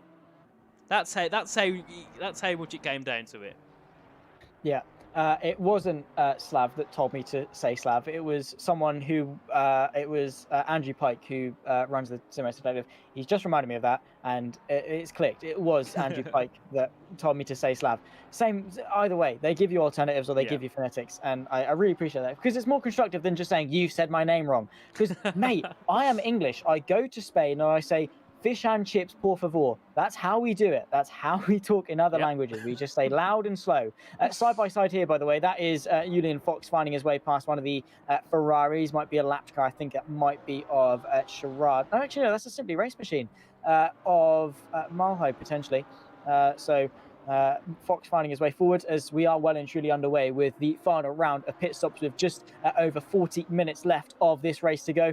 Murdasov still leads the way from Matteo De Campo and Stazak, who are all still yet to pit. Same too with Ryan Woodrow, who is in 4th. Rybakov, Mazzola still has to pit, but will come in at a later point. Fox has come in at a good point as well. So we are just waiting for that top 4 to come in. However, I really don't see it changing much in 41 minutes. Also, there's one driver who has really done a great job so far. I don't know if he hasn't pitted yet, but Lukas Schubeck, he's worked his way back up the grid quite well. I know that the people behind have pitted already, but his pace had been a lot better, and Sherrard, and I forgot who was it, Hemstoth, I think he's been racing with. I don't know why they've been so off the pace all race. I've been watching the times, and sometimes they're in the 33s and the 34s, which, considering there was only 1.2 seconds off in quali, when they're doing race pace, which is 2 seconds off, it makes me think, have they got damage on the car?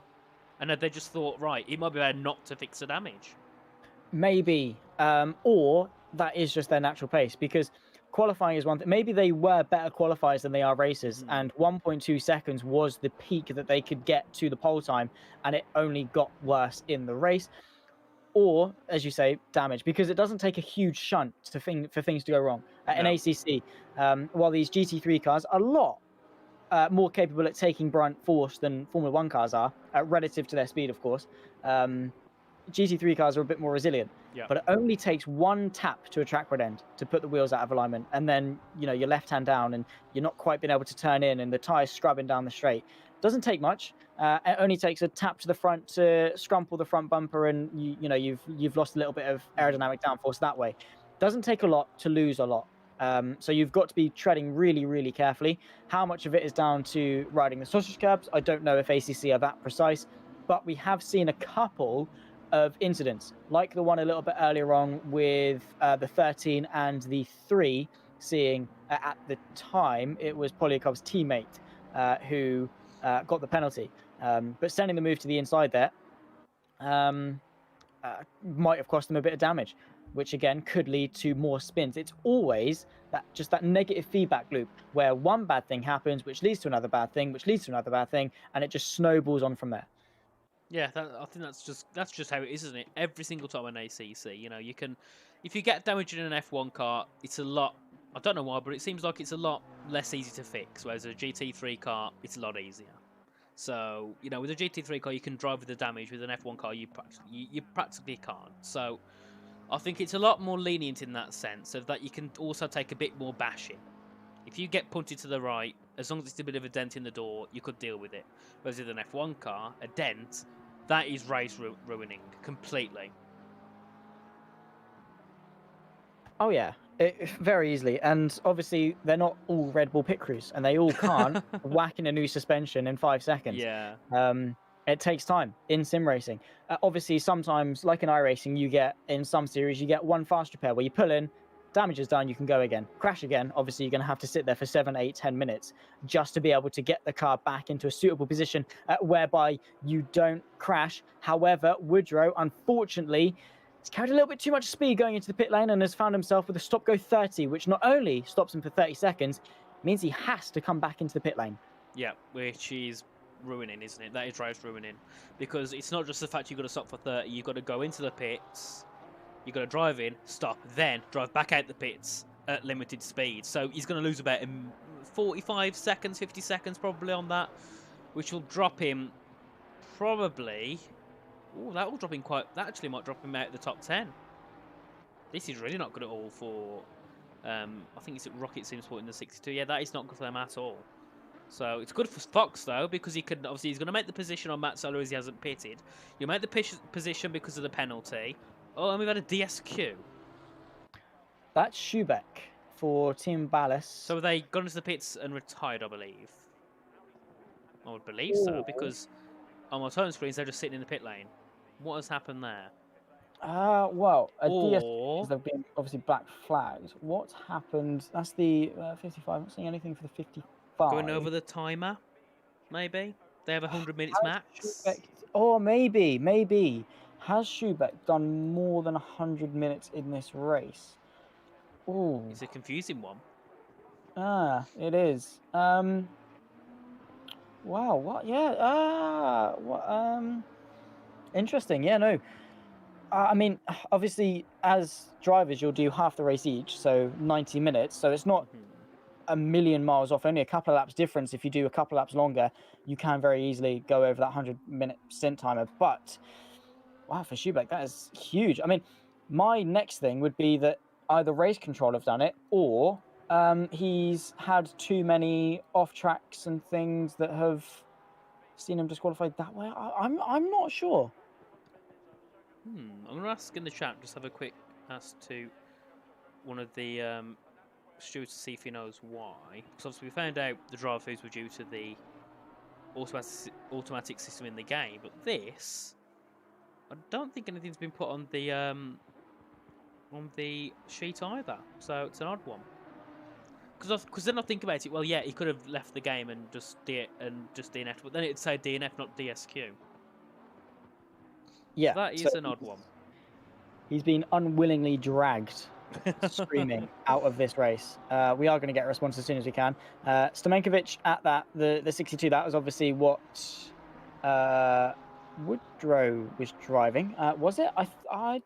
One sec, let me actually have a look. So Woodrow is a part of the 62. Yeah. So Stamenkovic and Woodrow are teammates. That is still the stop-go 30 that carried over from Woodrow into Stamenkovic. That's a shame as a driver to step in for the final sprint to the finish, and he was in a really good position to then get in and say, sorry, mate, you got to come in again because I sped. Yeah, it's not good at all. And also, I've just been told in the chat, the stewards don't know why he's being disqualified themselves. So... Helpful, really helpful. Kieran Sharp, do your job better.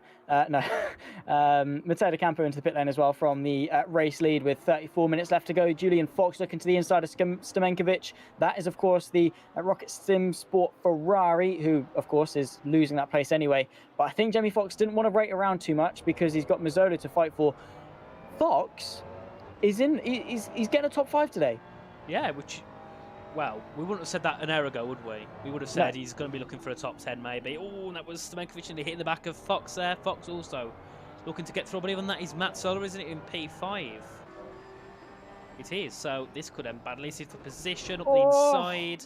Sends it, and I think Mazzola just let him through as now. Stamenkovic also goes for it. They go side by side into turn 12. I think, yeah, the Ferrari not close enough just yet, so we'll have to go for it a little bit later. We head up into turn 12, and actually the Ferrari went a bit deep. That's going to lose him a bit of time. Yeah, it's all about momentum. It's all about making sure you're underdriving the car as opposed to overdriving it. Rafael Malho now goes to the inside of Stamenkovic.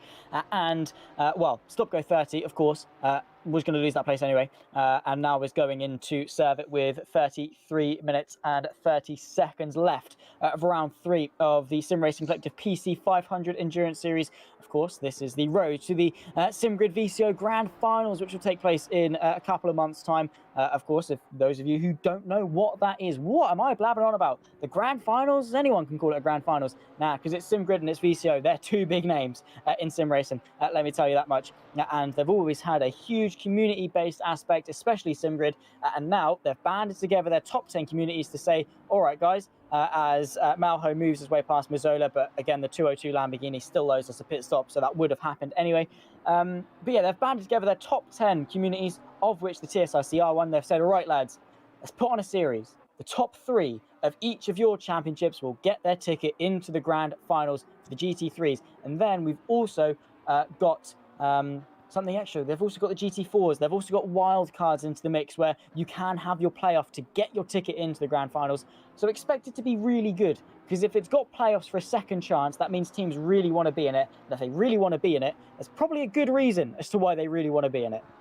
Yeah, so this is a lot more than just playing for a championship at TSRC. This is for, first of all, the championship at TSRC, and second of all, you know, in the Grand Finals, which, you know, it's something you want to be able to boast about for your team. So it's great to be able to participate with, which I believe, other really good, established teams. So, yeah, there's a lot more than just a race win. You know, and it's also good for the reputation of your team as well in the future. You can say, right, to some driver that you want to sign, you know, well, we've been in the Grand Finals, we've won TSRC.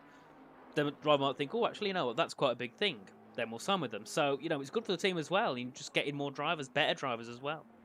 The only way I can really think of it, and this is only because it's fresh in my mind, because I bought a Nintendo Switch literally the other day. It's like getting your gym badges in Pokemon and then doing the Pokemon League.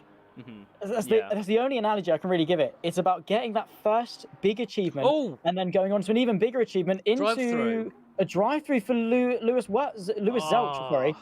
And that is potentially off the podium, maybe for that is definitely, yeah, because Wilson's only 2 seconds back. Ryabkov is 16 seconds back. Ooh, this could be a P4 for Team 1. Oh, yeah. Ah, this is not good for yet again on the final half an hour. Yeah. Shizou have something that's not gone into their hands at all. It goes to show that you can never ever feel safe, because motor racing will say, ha, laugh in your face and call you silly. As soon as you feel safe, don't. Get back on edge. Don't feel safe, because the gods of sim racing will say, ha, you thought you were getting second. No, you aren't, mate. Here's a drive-through for track limits. Boom. Obviously, there's no gods. It's just bad driving or bad luck at the fundamental of it. But it just goes to show that you can never feel safe, because the moment you do, something will go wrong. And unfortunately for Team Shizou, a certain second place now puts their threat of podium under risk. They're going to lose second place to Wilson. Depends how long of a delta it is in the pit lane, because driving through the pit lane obviously isn't going to take as long as stopping and servicing your car, but it probably will still take a good 16, 17, 18 seconds, which tells me that Lewis Zelch would want to take that drive through as soon as possible to see the damage and then hope that with half an hour to go, he can maybe salvage a podium. Yeah, he's got a lot of pressure on him now. He's got a lot of work to do. And then you could arguably say, well, it's his own fault. He's got to deal with the consequence, which most likely is probably due to track limits. He's in the pits, right? So we'll go on board with Ryabkov. He's coming down into turn 11. Surely you'll get that position from Zelch as we head through at the final corner, back on the power, up towards that start-finish straight. And there you can see the Lamborghini just in the background. If you can have a little look, close look, there it is. Now the fight between Zelch and Fox. Fox is only coming through turn 12, so I think Zelch has still got himself a P4. He's coming out the pit. So now, let's see what the gap is to Wilson as we head out of the pits. There we are, following the pit exit line. The gap, when it shows us, because it isn't nice, it doesn't have to show us the gap. All we know is that Pamphirov is 30 seconds ahead. And now we can probably see very shortly when the gap comes up how much time Zelch needs to make up, which is in 28 minutes is a long time. I mean, it's a very short time. No, wait, hang on. 15 seconds to Wilson, so he's got I don't even know at this point. The timing screens are confusing me. 7.6 to Rybakov. There we go. So that's after the refresh, which means that Zelch has got to close 8 seconds in 28 minutes, which is what? Goodness me. Right. So round it to 8 seconds, say 24 is 3 times 8. So he's realistically got to make a second every 3 minutes. So we'll round it to be safe to about half a second a lap, maybe. It's probably a safe, because let's not forget, he doesn't want to catch up onto him across the line and be along. He doesn't want to be behind the car across the line. He also needs to account for the battle. And that battle is going to be a very tough one, especially when the podium's at stake. Well, I'm looking at the timing screen at the moment. Ryabkov's doing 31.3s. So, in order for Zelch to get ahead, he needs to constantly be doing 31 ones, 30.9s, which the fastest laps are 30.8. So that is a lot of work for Zelch to do. I personally don't think it's possible, but in 30 minutes anything can happen, so you can't write it off just yet. You can't, because again, with how unpredictable this race has been, Rybakov could get a drive-through. That wouldn't be the strangest thing we've seen all day. Stamenkovic, after their stop-go 30, find themselves side by side. That is with the Lamborghini of Stenner, and find themselves ahead into 9th place. They've also got Eon in the 202, only about a second and a half back. So a direct fight now for 9th place. That back-end Lamborghini isn't Hemsov. He's about 2 laps behind. It might be, but it's not him for position. So we've got 3 cars. We've got Stamenkovic, Stenner, and Ion all in contention. However, I think Milos Stamenkovic is probably secure in this 9th place. Yeah, definitely. I think he's going to keep it. As long as he can just not make a mistake, that's what it comes down to, because he looks like he's on better pace than Stenner in the 97. So yeah, as they come through turn 12, he goes a little bit wide. That's not going to help him at all as we head down now in towards turns 14, and still it's a shame we didn't get any rain. I would have liked a bit of rain to make it a feature, but we've got 26 minutes left, and there's no rain forecasted for the next 30 minutes, so we are pretty much guaranteed no rain, which is a shame to see, but you don't get rain every time, I suppose, and we're in the middle of Spain, so, you know, it's not a surprising thing. And also, this is a battle between Enon and Stenner. Is it Enon and Stenner into turn 1? No, it's not. That's another Lamborghini, isn't it? Who is that? Let's have a look on the badge. It's the 96, I think, of Radkov.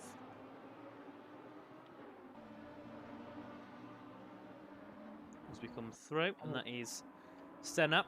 He's under a bit of pressure now from Ian, I know, sitting right behind in the SPQ racing team. Obviously, you can see there just about 0.2 of a second between these two as they come through. Can't get himself in position just yet, but I think before the end of the race, Ian should get himself ahead as he does look a lot quicker. As you can see there, looking for a move up the inside. And then you can see there, instead of blocks it, he's going to have to go around the outside into the corner. Can he get himself through in towards turns, I think that's turn 8, and then shortly into turn 9? No, he can't. So we're going to make it the inside at turn 10. We're going to short the inside. That's going to be close. Oh, he has a bit of a spin. He collects a car, though. So he does correct it. So no issues there, but he does get himself ahead. I think then, when he went for that half spin, that did scare Stenner a bit. A little bit. Oh, I mean, again, you can't be scared. You've got to hold your nerve and keep a straight face and almost show no emotion in battles like that. But you cannot let yourself get rocked. 24, just shy of 25 minutes left to go in this race. And we've got a good fight here, maybe for 5th, as Marlowe closes the gap ever so slightly to Fox for that 5th place. Also, Zelch, what's the gap up to Rybakov? Oh, wow. We'll obviously see it when it refreshes. 7.3, so nowhere. To be fair, he's closed about 0.3, but still not enough, I don't think, in order for him to get back on the podium. No, it's a big shame. It is a big shame, but then you've got to think in the harsh way, it's your own fault for going off the track. Keep the car within the limits. So it's a lesson learned for them.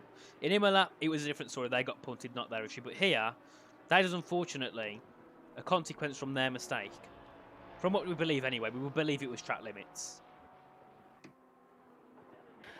Yeah, well, that's all we really can assume. Yeah, so Slavas said he was trying to do the Joker lap there, which is fair enough.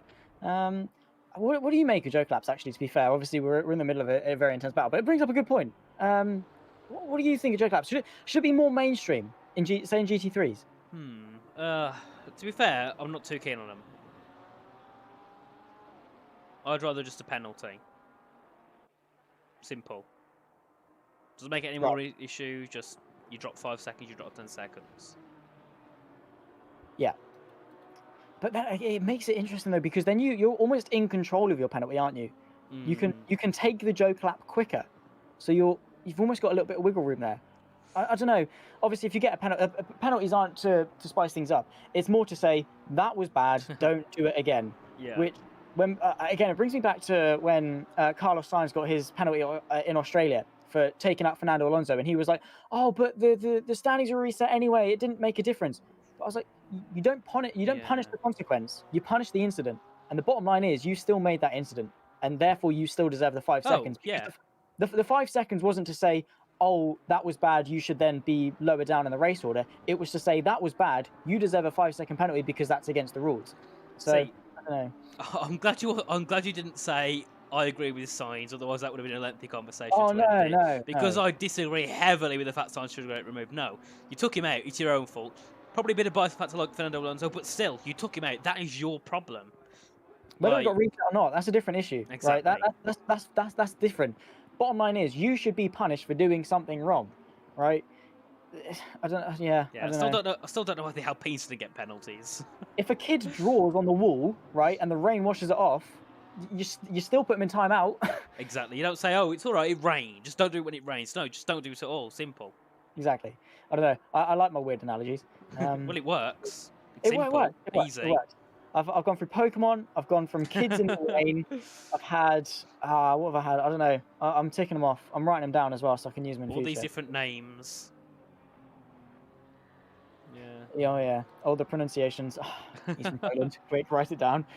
We should have a little notebook to jot everything down we said throughout the race. It'd be a long one for sure. Just have a transcript of everything. I do wonder how many words I've said as a commentator, and I wonder what the most abundant word is, because my vocabulary isn't very extensive. I find myself repeating words quite a lot. I'm not a walking, talking thesaurus. I fall back on the same words almost unanimously, because again, racing is a limited topic. So you've got the keywords, engines and cars and chassis and blah blah blah blah blah, and then you've got like the description words. That was an amazing move. That was a fantastic move. That was an enthralling move. that was an amazing move. Like, yeah. where more do you go with it? Well, I suppose you could say, right, he's currently putting himself on a set of the soft bits of rubber that have got a rim that connects to the, I don't know, the axle of the car. Yeah, you could make it like that, but it wouldn't be interesting, would it? No, it wouldn't. No. I don't know. Variation is a very important thing, but also there's only so many words that we can remember when we've got to remember how to pronounce in 30 different languages. Yeah, and quickly, and with a very quick reaction time, and not to annoy every person from said country. Yep, because I've committed a lot of crimes in many countries by the way I pronounce things in the past. I've been told off by Russians, Dutch, Polish, even English people. It comes down to the fact I've been told off by people from my own country that I'm pronouncing names wrong. Like, you know. Then it starts to make me think, well, is it more of a skill issue my end? Maybe we're just bad. Maybe we're the common denominator. Maybe we just get better. I don't know. Maybe. Who knows? But it's never our fault because we're in the sim racing industry, and it's never our fault anyway because we're perfect and we can never do anything wrong, and it's always someone else's fault. And the sun was in my eyes, and he turned into me, and my car was wrong, and my brake pedal wasn't calibrated. There's always an excuse when it comes to sim racing. Yeah, always. You've got to have an excuse. Well, I know the drivers have enough excuses anyway. I used to do a bit of league racing, not on ACC, mainly on F1, and there was once I got sent off at Turn 4 in Austria, and their excuse was my brake pedal broken. Sorry, how did your brake pedal open brake when you're on the exit of a corner when you're putting your foot down? Your brake has got nothing to do with it. Yeah. So, I'm like, yeah, nice try, but no. If you said your accelerator broke, fair enough, but no, you're not going to use your brake on the exit of a corner, so don't try that one. My local karting track has a list of excuses that they've heard throughout the years.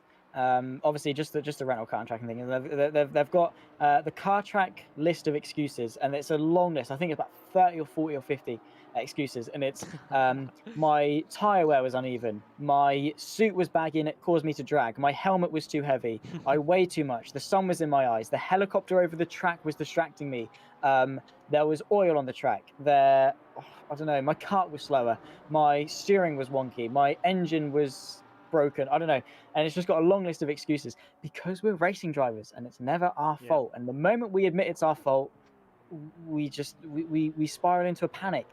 Even when it's our fault, even when we've fundamentally done something wrong and we know it, we will still find a way to make it something else's fault. Like you said, my brake pedal didn't work. Oh, my steering wheel disconnected. Oh, my brother came into the room and shouted my name. I don't know, whatever it is. It's just never our fault. Hopefully, we won't need any of these excuses whipped out in this fight for 5th between Fox and Malho, because with just under 18 minutes left to go, well, it's half a second between two people for 5th place, which is, to be fair, a quite important position to have. Good points. Well, to be fair, he's been on some great pace while we've been ranting on. He was about 1.8 seconds back. He's now 5.43 back as they come through in towards, I believe this is turn 11. No, it's not turn 11. It's about turn 4, I think. Excuse me, I don't know the track much at all. It's a very new track. I've seen it on MotoGP once. I've commentated here. No, I've raced here once, which was yesterday, to try and learn the track, and that is about it. So yeah, it's very brand new to me, which is nice. It's been nice to commentate around somewhere brand new, because you get, I don't know why, but it's just nice. It's a bit different to normal. It's better than your simple Austria, Bahrain, Silverstone.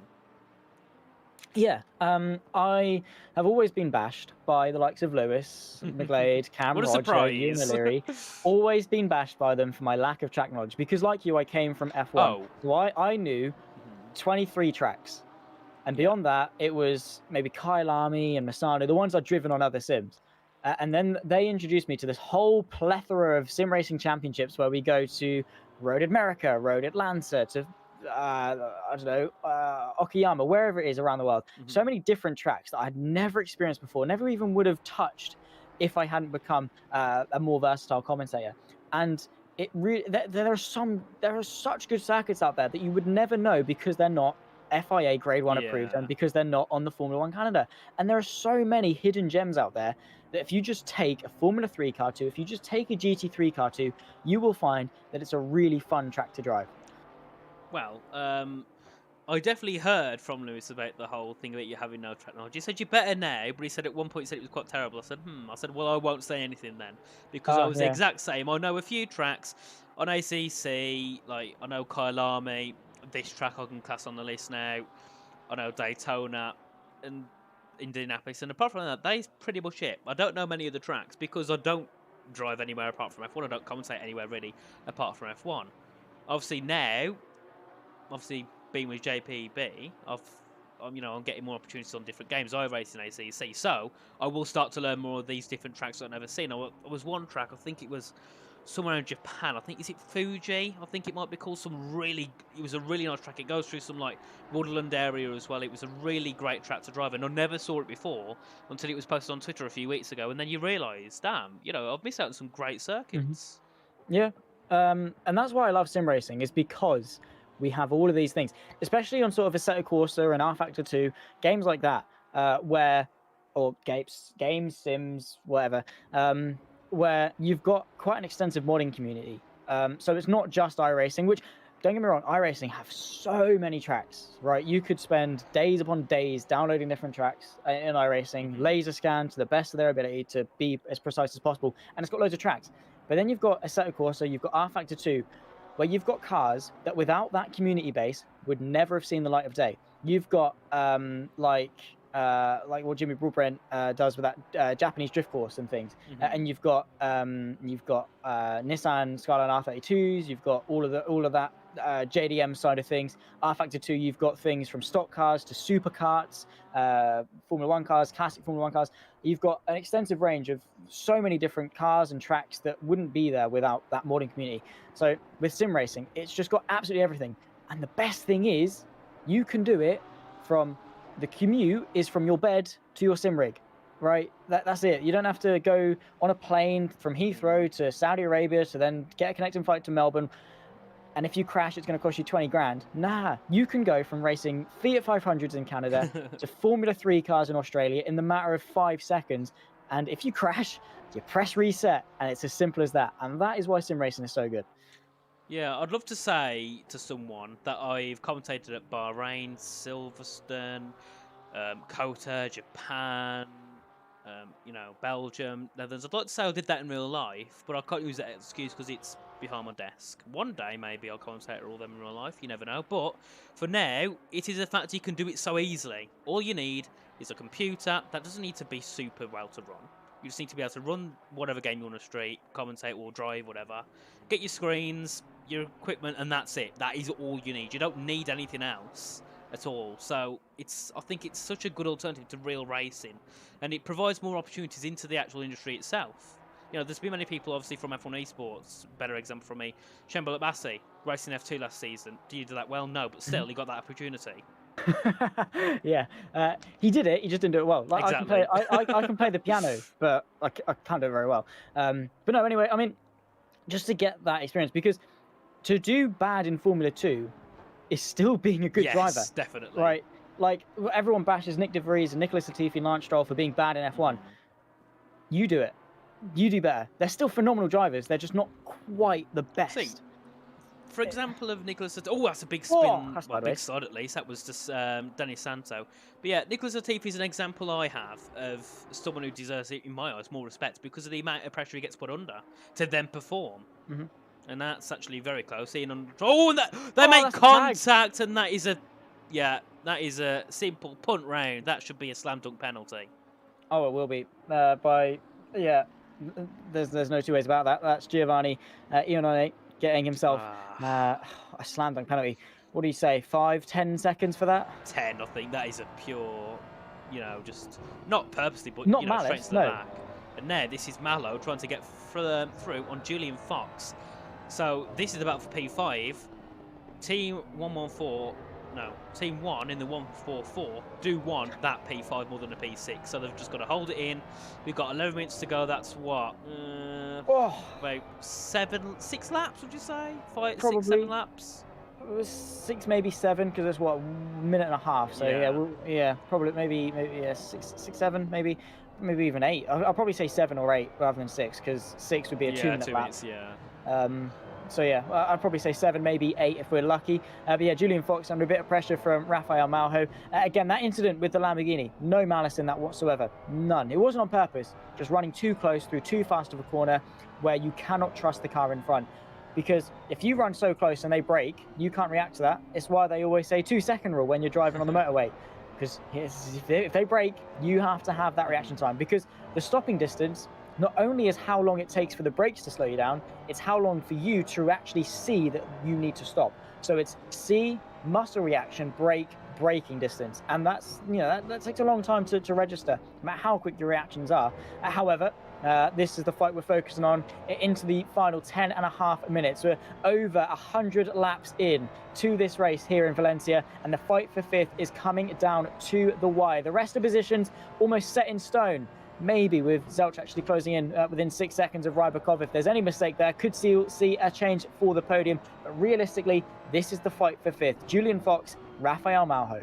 Yeah, this is the only battle that we've got on the grid, actually, I think, at the moment. Everyone else has kind of spread out from each other and kind of settled into their positions. But still, you can see Malho, it seems like he's a lot more quick in the course, but it seems he's a lot more unstable. Whereas Fox, on the exit, could just plant his foot down. You can see normally Malho has a bit of a slide, more compared to the Porsche, and that is just the way the cars work. Obviously, in this game, every car is different. They're pretty much, I think, very accurate to real life.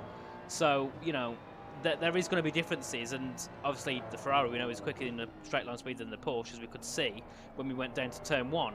But on the corner exits, if Malho can't get that right, he's going to struggle to get through. So it is all about, I'd say, for Malho's sake, perfecting that final corner. I think that is the main focus needs to be, you know, just getting that final corner correctly.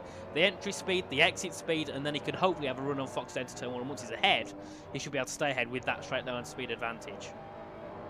Yeah, I completely agree. I mean, again, you can be as quick as you like in the rest of the track. As long as you're quick where you need to be, you can be such a good defensive driver, and that is exactly what Julian Fox is. Again, proven of it right here. Look at the exit speed difference. Rafael Malho might be quicker, but here, where overtaking really does come to fruition, he is quicker. He's the one that is tight on the apex. He's the one that puts his foot down first. And while, yes, the Porsche is slower in a straight line, he's doing everything in his power to limit the possibility. And Malho, a drive-through penalty. That, again, track limits, pushing too hard, too wide. And that is Julian Fox secure for 5th. So now, is that also a Polyakov 6th place, maybe? Might be close. It says he's 2 laps behind now, but he's not 2 laps behind. It'd be nice if we could see the actual time. I don't know if it's an issue my end or if the time is just this bad on this game, because it's all over the place. Polyakov and Stamenkovic and Rybakov barely have any times, well, barely have their interval time, and then it pops off when it wants to, which is confusing. But yeah, that's not good at all for Malho with that penalty, obviously, for Car 3. That is Simply Race Esports. They've only got one of the cars. I know last week they had, 2 weeks ago they had their, I think it's their 3rd team, but it's car number 2, which is Nateman and Kula. They had a pretty decent pace, but unfortunately, and that's Ian on with a penalty. That would have been down at turn 1, wouldn't it? Yeah, 15. So 5-10 were the suggestions. The stewards have basically just said we're going to add them together. 15 seconds. Fair but harsh. I think that was more to make an example out of it, because at the end of the day, it did end the race, and it was quite a big shunt, and it was very much avoidable. So 15 seconds, I think, is fair. But yeah, well, with just under 7.5 minutes left to go, it's all kicked off. What have we had? 180 minutes worth of racing. Well, 173 minutes worth of racing up until this point, and well, it's still coming down to this. It's still drama, chaos, excitement in the final moments of this race. The way it works, by the way, with ACC, it's the split at the sector line. So you can see there, obviously, on the track map, they've got the sector line. That is where the delta will obviously refresh when they each drive through, and then obviously it's relative to the car in front. So you see now it's 5.81 seconds. As soon as Julian Fox crosses, it goes blank. When Malho crosses, it stops. So now it's 3/4 of a second. I think Malho has lost all hope, and then we'll obviously see the true gap to Polyakov back to Malho, because again, with people being on different laps and things, it'll be a while for Polyakov to cross the line relative to Malho. As we come through now, heading towards turns 10 and 11, he's still Fox. See about 5-6 tenths ahead of Malho, but there's no issue now. He can just kind of cruise away, not worry too much because Malho's got a penalty. If Malho's quicker, at this point, you might as well let him through. You know, that's what it comes down to. There's no need for Fox to defend, lose time, have an issue. You know, just get on with it. And Zelch, he's lost time. He's 7.7 seconds back from Ryabkov, so either he's lost some time on his previous laps, or Ryabkov's got some better pace that he's unleashed on these final few laps just to make sure that gap between him and Zelch is a lot higher going into the final 5 minutes, because, yeah, there is a chance that a drive-through penalty could come for one of the top three, which would ruin their races. So, you know, 5 minutes to go, anything can happen, and it seems sometimes in the last 15-20 minutes is when all the chaos happens with penalties.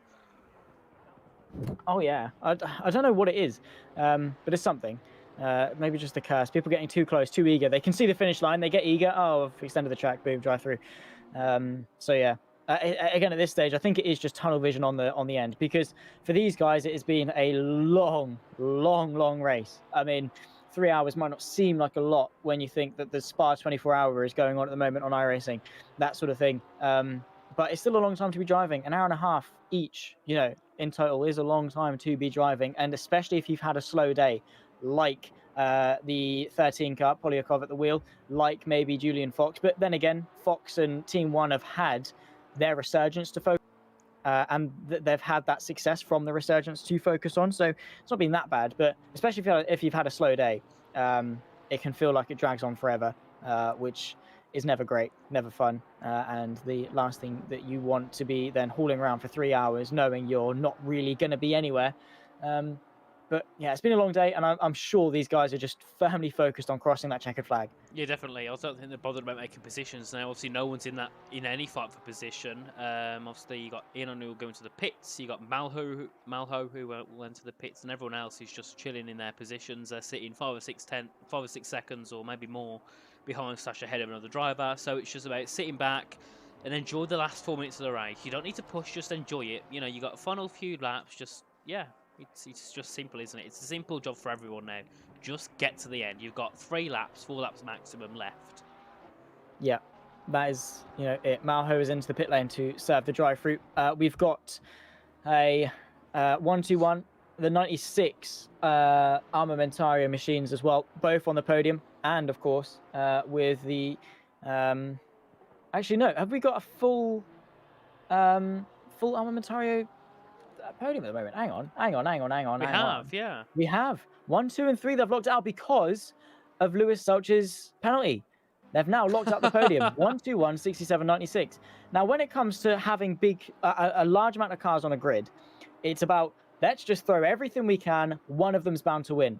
And you never expect all 3 to be up there. It's exactly what's happened with Armamentario. Their toolbox, right? I want to know where they've got that from, right? It can't be Halford's. They've got something else. They've got some dodgy deals going on for that toolbox. It's a very, very good one. Top 3 places. That's huge. Yeah, well, arguably also because of the penalty, but still, either way, it would have been a 1, 2, and 4. So they have done a tremendous job. So you can't, you can't diss them at all for what they've done today. You know, they've had their issues. I think it was the car 96 had an issue in the first race, and then one of the others had an issue in the second race. But today, they've all made it work. And it seems like maybe they've been working together. Maybe they've had a bit more communication between the 3 teams just to try and help secure that top 3. Maybe.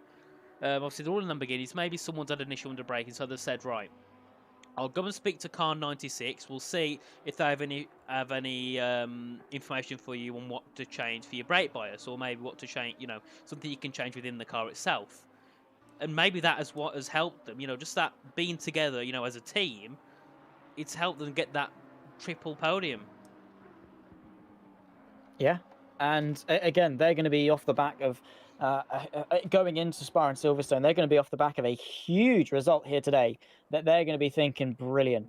Right, we are uplifted. We are confident. We are quick. We are Armamentario, and they are now going to be starting the penultimate lap with Panforov to start what's going to be the second to last lap of the 3-hour race that we've got for the TSRC PC 500 Endurance Series here in Valencia.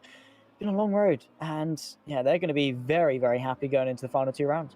Yeah, well, just look at the scores, and the 1-2-1 is the one that has impressed me the most. They finished 6th in the first race at the Nürburgring, and then in the second race, they finished 16th, and they're going to be taking a win. Then the car in second, which is number 67, they finished 4th and 6th, and obviously the 6th one will stay dropped. Then the third one, which is a 96, they have finished 15th and 3rd, so they're going to go into a back-to-back podium which had held them heavily as... Oh, there we are. So, as our in-game screen tells me, the lead is on the final lap. But yeah, as I was saying, this is going to be very good, especially for car 67. 96, Yeah. sorry. There's that many of them. I can't keep track of which one. There's too many. There's too many. Yeah, I don't know. The thing is, though, they've got the gap for Pamfirov to slow down and let Wilson and Rybakov do a nice little formation. Obviously, they probably won't because of the risk. Yeah. I wouldn't risk it. I would. And then, if I was Rybakov, I'd be like, sweet, foot down, win, cool. I doubt he would do that, but I would. I'd be tempted to. I wouldn't. I wouldn't tell them to slow down either way. I'd be like, just take the win, please. We'd rather win by 15 seconds than 0.2 of a second. It looks better. Oh yeah. Or you just have that nice picture. 1, 2, 3. You flew it in formation. And then Zelch comes flying through.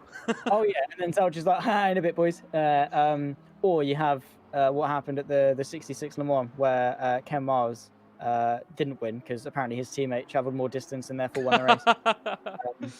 So yeah, maybe there's that as well. I'm sure that it's not the case in ACC because if you cross the line first, you're better. But we have ticked down into the final seconds, and it is going to be the checkered flag for Daniil Pamfirov, the 1-2-1 machine. The Armamentaro software comes across the line. They take the checkered flag first. For the first time this season, they take round 3 of the TSRC PC 500 Endurance Series to make it 3 rounds and 3 winners. Dawson Wilson, the Canadian, has got another half a lap left to go to see him across the line. 116 laps of racing action, and it's a 1, 2, and 3 for Armamentario. Yeah, Armamentario doing a great job today. I think they're definitely the team that you can say did the best. Just apart from the positions, the fact of how they've worked their way through the grid. Ryakov's had his issues. He's had to work his way through the grid with the penalty. He's going to come home third, but we see now Dawson Wilson in the car 67 in the Armamentario Torpedo Attack car to come and take the second podium for the team. And then finally, it will be Rybakov who's heading down into turn 14, the Armamentario Community car, which is number 96, to take their second podium of the season in that car. Nice consistency shown, and Armamentario on the rise. About 9 seconds back will be Lewis Zelch with the Rocket Sim Sport car just in front of him. That's not for position, of course, but he will cross the line fourth. What could have been for Team Shazoo GT Omega, Julian Fox. Let's just talk about these. Where they were in the first hour to where they are now is huge because they've had those woes, they've had the incidents, and yet they've still finished 2 or 3 places higher than they qualified. Yeah, they was then in 11th. They are going to come home to finish 5th. They have done a tremendous job along with the top 3. It's hard to, literally, anyone in this top 5, it's hard to call who's done the best job. They've all done that well. All of them have deserved what they've got. It was Pamfirov, Wilson, Rybakov, Armamentario 1, 2, 3, GT Omega, Team Shazoo P4 with, of course, the maybe still just championship leaders of Team 1, Julian Fox P5, Simply Race P6 with Polikov for F1 Memes P7, Semenkovic for Rocket Cinesport, Stenner and Ionon the top 10, with Hemsov the last of those that managed to cross the line to finish. Santo and Schubeck 12th and 13th, the 13-car field that we did have here today. Nathan, what a race. Yeah, that was. Yeah. It was great. I think better than Imola. Not better than the Nürburgring, but it was definitely better than Imola, in my opinion. It was a great race, and the ending was also good as well, obviously with the penalties all coming into play. So, yeah, it was... Yeah, well done to everyone. Well done to everyone in the grid. It's just a shame that Schubert didn't pick his second driver because he got disqualified. But hopefully in 2 weeks' time at Spa, they can make sure not to make that issue again.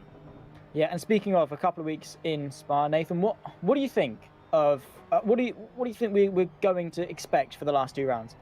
Well, all I know is that I got told the Porsche is the quickest car around there, so that could be good. Yeah, apparently that's what my mate told me anyway. Said the Porsche is the quickest car along with the McLaren. Okay, but the whole thing about the Porsche is not quick in a straight line, so I don't know. I don't know, but that's what I don't know. We'll find out. We'll find out. Yeah. In a couple of weeks' time, ladies and gentlemen of the JP Broadcasting YouTube channel, we thank you for joining us along for the ride. It was at the TSRC. It was the PC 500 Endurance Series. It was one step closer to the SimGrid VCO Grand Finals. And, well, if you have enjoyed yourself, like, subscribe, turn the bell on for notifications, and be back here on a Saturday evening, August 5th at 6 o'clock UK. Will be back for another round, the penultimate round of this brilliant season. Then a couple of weeks after that, August 19th, we'll be back for the final round in Silverstone. It's been myself, Zach Sweeney, Nathan Richards alongside me in the commentary booth. Once more, a very warm thank you to everyone for watching. A very warm thank you to TSRC for having us and putting all the effort in to accommodate us and put this great championship of racing on. And thank you, of course, to all the drivers for all their efforts, the great racing that we've seen. And, well, ladies and gentlemen, as I say, that is going to conclude our coverage. So until next time, it's a very warm goodbye. Goodbye.